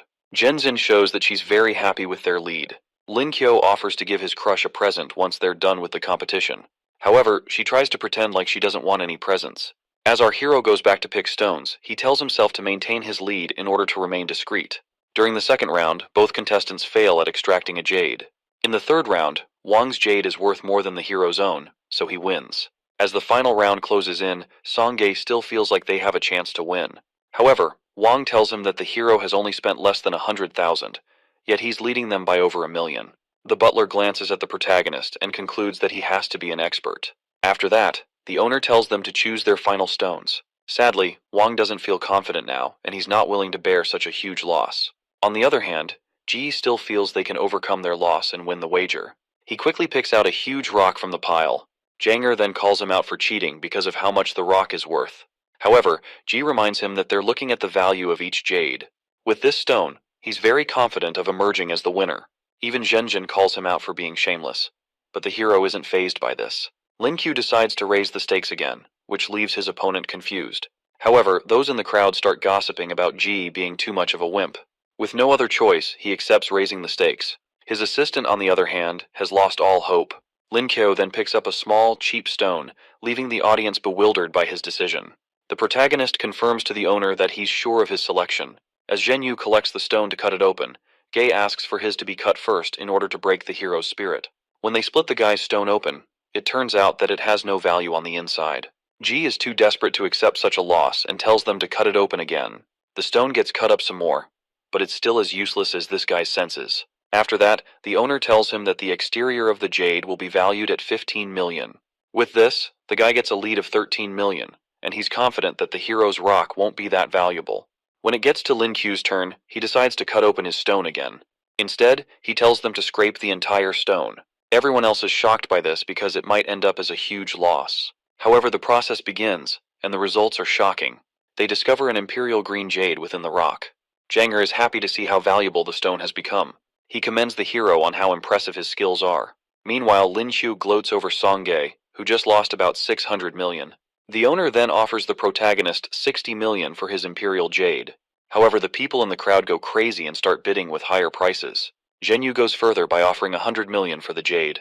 He also offers to purchase all the other jade stones that the protagonist acquired. After he collects them, Lin Qiu remains with one more stone. Our hero then looks over to his crush and her mother. Zhen sees the protagonist walking over to her with the red jade. She wonders if he's about to propose and what she should say. However, she's definitely not ready for that. In a shocking turn of events, the hero shoves her aside and offers the jade to her mother instead. What a slick guy. Shihan tells him that she's rooting for him, and he thanks her as his mother-in-law. On the other hand, Songge is trying to get his dad to help him out with his outrageous debt. He receives a harsh scolding, but it seems his old man decided to help out the spoiled brat.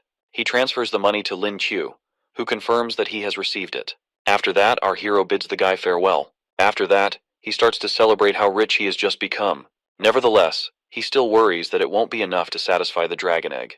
Meanwhile, Zhang Er lets him know that the betting session was really great. Lin Qiu looks over to the kid and tells him that he has a request. As Er tells him to go ahead, the protagonist asks him to use the money to buy some gold rank lightning and spatial element pearls. The guy tells him that spatial pearls will be hard to get, but our hero trusts him to look for them. With that, agrees to keep him in the loop if he finds anything.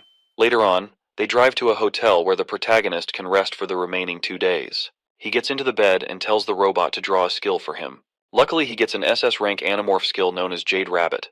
However, the protagonist wonders why he hasn't gotten an E rank skill in the past 3 days. He then asks the robot how he can awaken another Animorph skill, and it tells him that it can be fused with the one he already has. After fusing, he evolves into a dimensional moon rabbit.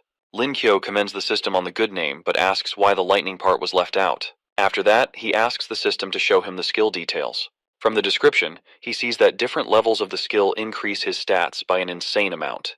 He decides to morph and test it out quickly. As he transforms into his rabbit form, he sees that his overall abilities have increased by a lot.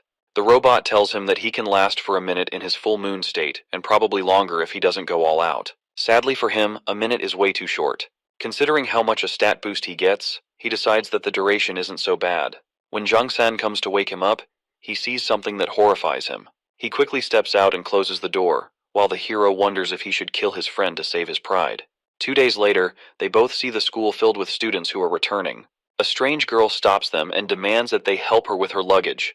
However, they pretend like they didn't hear anything. She calls them again, but they just ignore her. The crazy girl is revealed to be Lin Yunxuan, a gold 9-star shadow awakener. Lin Qiu then asks her what she needs. Yunxuan believes the hero and his friend are pretending, just to get her attention.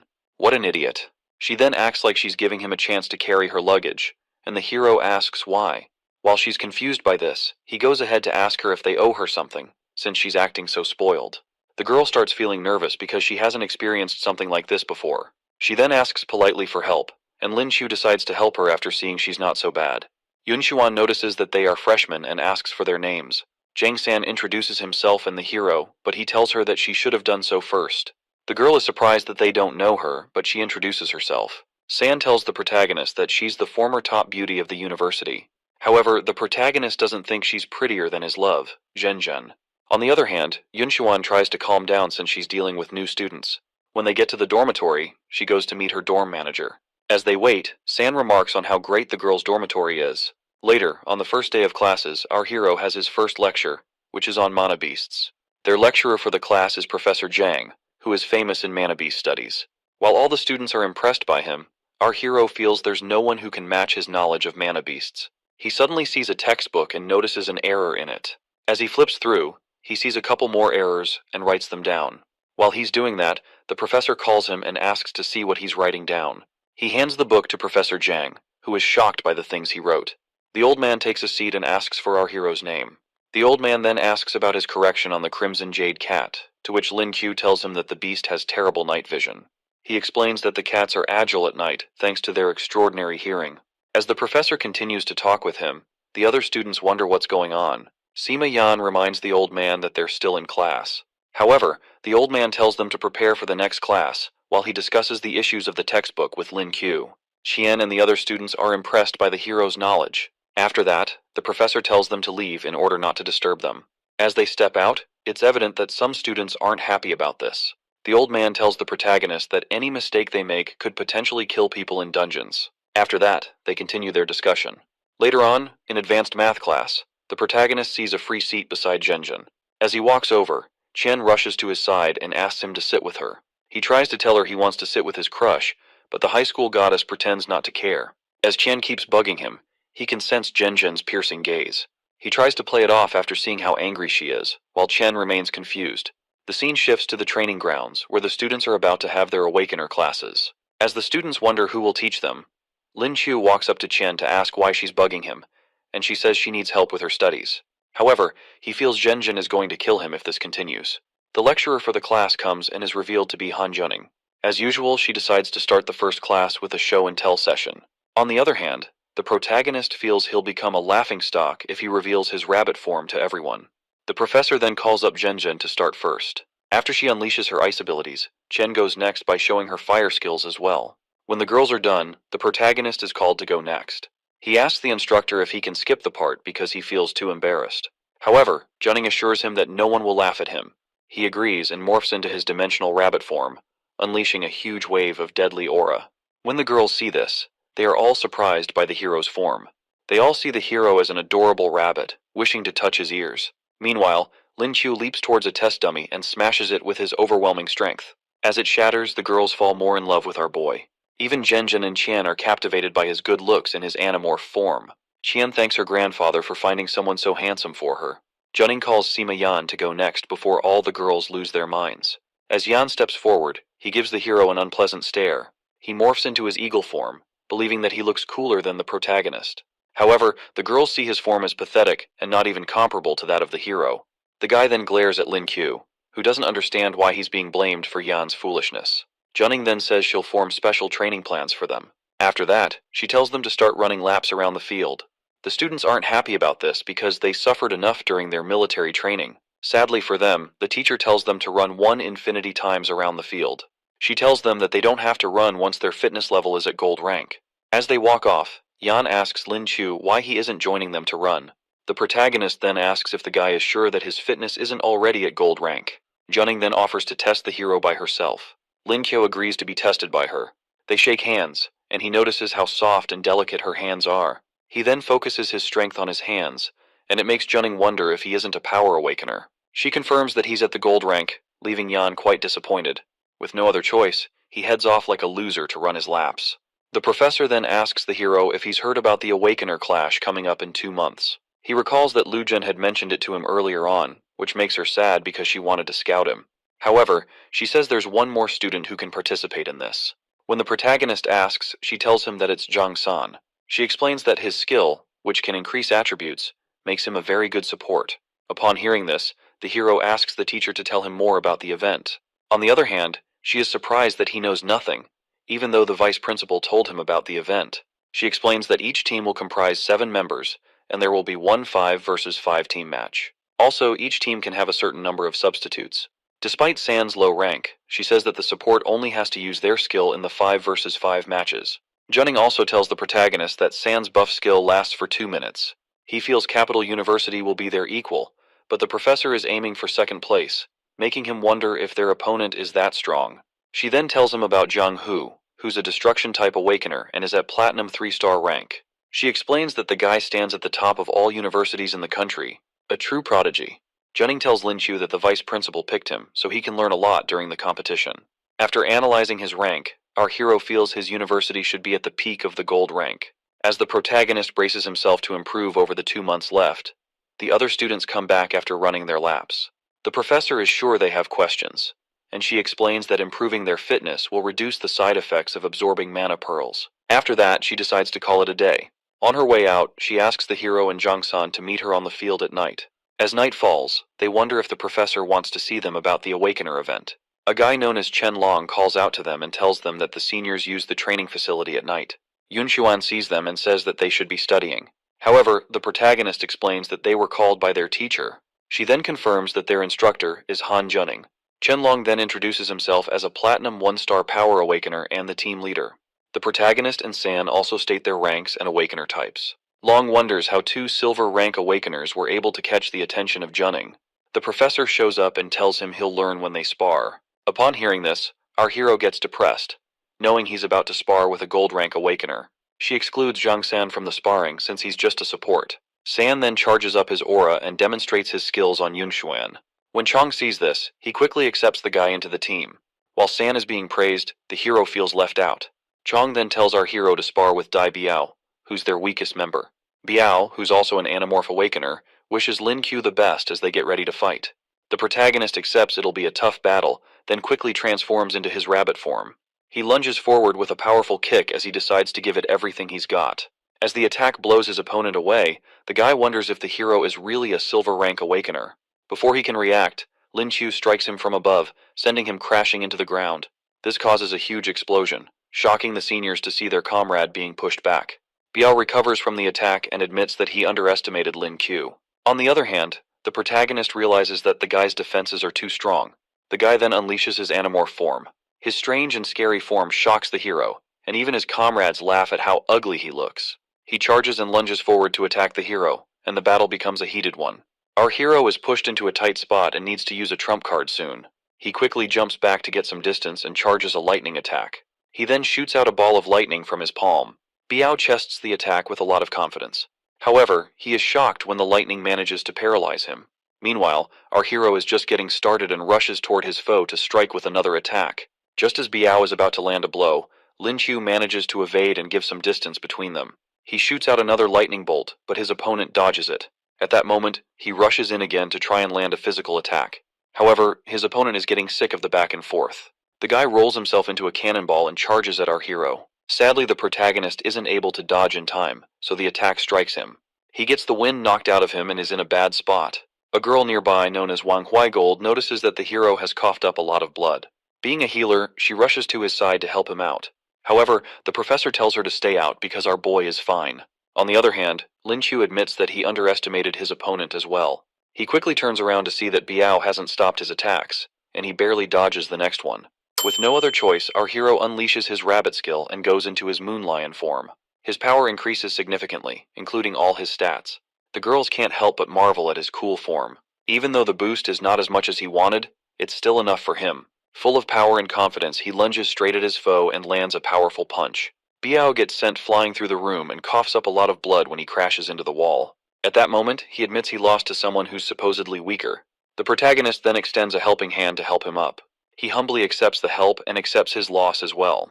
Biao tells the hero that he definitely surpasses the strength of a regular rank 4 Silver Awakener. Huigold then rushes to our hero to make sure that he's alright. The other guy tries to tell her that his injuries are worse, but she would rather treat the protagonist first. As she heals Lin Qiu, he thanks her for the help. Now that everyone knows how strong our boy is, Junning asks if there are any objections. Chong welcomes him to the team and says he's definitely worthy of joining them. However, our hero feels he'll need his full moon form to face a Platinum Awakener. The professor then gives him some mana pearls as a reward. The next day, as the protagonist absorbs the mana pearls, he decides to give the silver rank ones to the dragon egg. The dragon egg humbly accepts for the sake of hatching. After that, he gets a call from San, telling him to get his free supply of gold rank mana pearls. Meanwhile, San is too busy having a good time with the love of his life. He tells the hero that he's spending some time with Minmin, which makes Lin Qiu very jealous. Our boy wishes he could have the same sweet moment with Zhen. Poor guy. Anyway, he leaves his bed and decides to go get the mana pearls. On his way out, a stranger is in the hallway, keeping an eye on him. The guy calls Wang to ask if he should engage, but Wang tells him not to do anything around the university. Meanwhile, our hero meets up with Zhang Er. The guy says he was able to get a lot of gold rank and platinum rank pearls, but the lightning and space-type pearls are proving difficult to find. Lin Qiu accepts the huge box of pearls and can't imagine how hard it must have been to gather so many. As the hero leaves with the pearls, tells him that he'll try his best to find the others. On his way out, he notices the strange people who have been following him since. With a devilish look on his face, he picks up his phone and tells someone to check their messages. He puts on his live location and decides to see what these strange people want from him. As he turns into a corner, the pursuers notify Wang, who gives them the go-ahead. As our hero goes into the alley, he is stopped by some ugly-looking thugs. He pretends to be scared, asking if they're trying to rob him. He tells them that he's broke. The thugs then put a brown bag over his head and carry him off to God knows where. Moments later, the bandits bring him to a strange building. There, Wang tells the thugs to keep watch downstairs and notify him of anything. The bag is pulled off the hero's head, and Wang reveals himself to him. Our hero, looking unfazed, asks the old man and G what they want.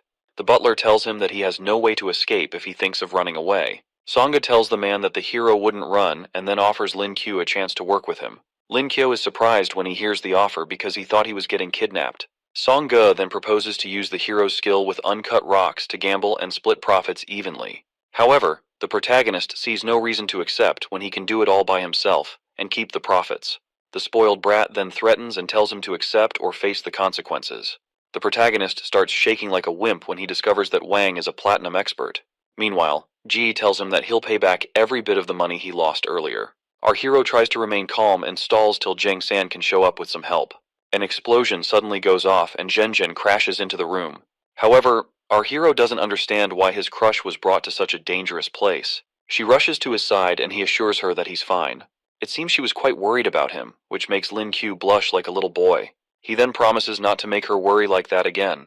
On the other hand, the foolish gay is jealous, and he tells Wang to deal with the hero. Suddenly, Wang becomes very nervous and unable to move his body. Ji assumes that Lin Q did something, but the protagonist says it wasn't him. Suddenly, Jang San and Chancellor Z show up, making the butler even more scared for his life.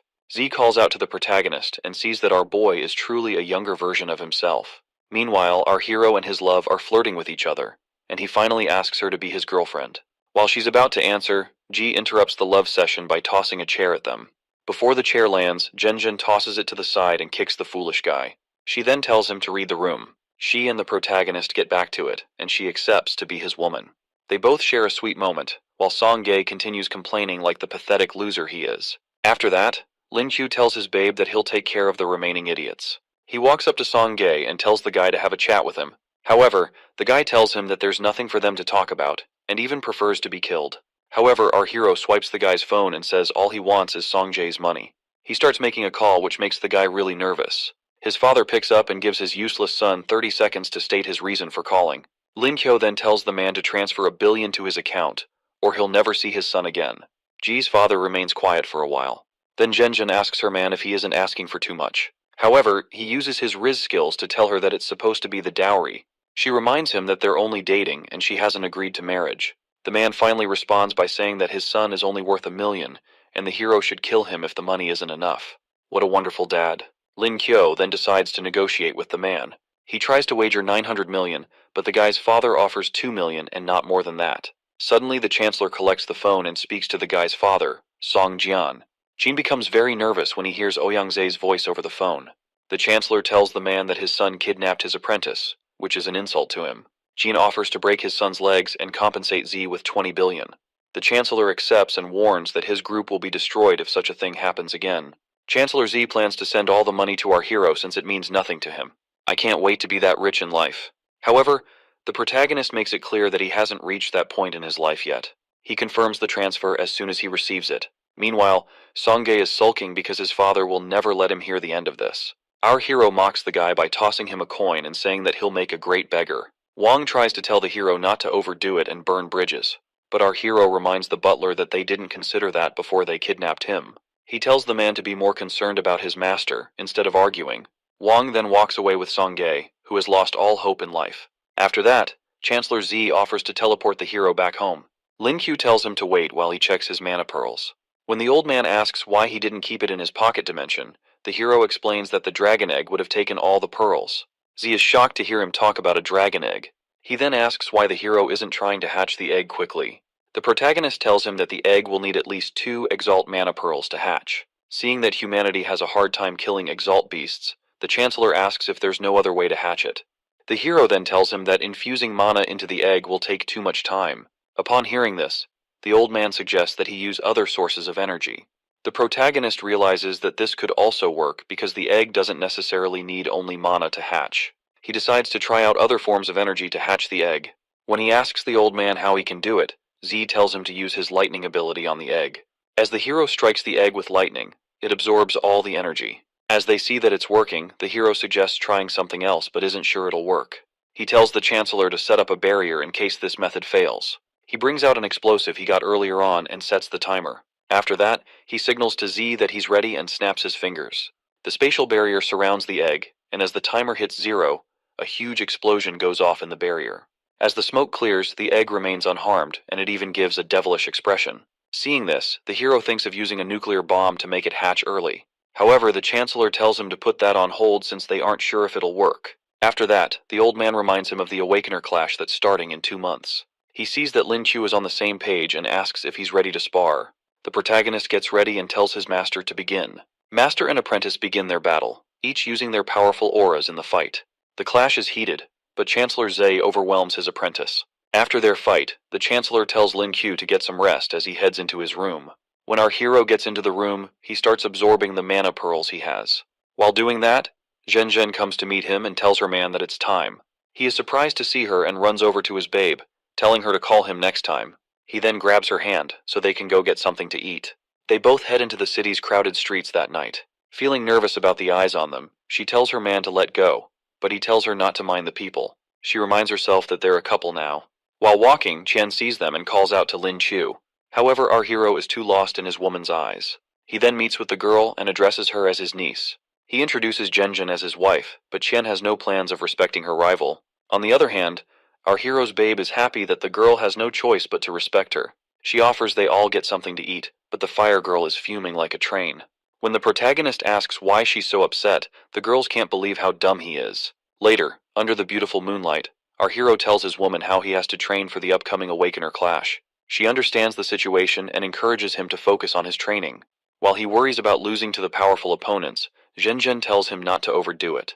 2 months later, Zhang San asks our hero if he's nervous about the upcoming competition. While Lin Q tells him that they're just substitutes, he feels sad about not being able to reach the gold rank. However, his fitness levels are on par with 3-star gold power awakeners. He also acquired a lot of martial arts skills recently, which are bound to be useful. Thanks to this, his close combat skills have improved well. Both their girlfriends then come over to meet them. While San goes to meet his woman, the protagonist wonders why his girlfriend is there. He runs over to her, and she admits that she misses him already. While he says how she hates crowds, she pulls him in for a kiss and wishes him luck in the championship. After that, Zhen shyly walks away. Meanwhile, our hero promises to do his best. At the entrance gate, Junning tells her students to do their best and not bring shame to the school. With that, the students are ready to take their leave. Moments later, our hero arrives at the airport with his comrades.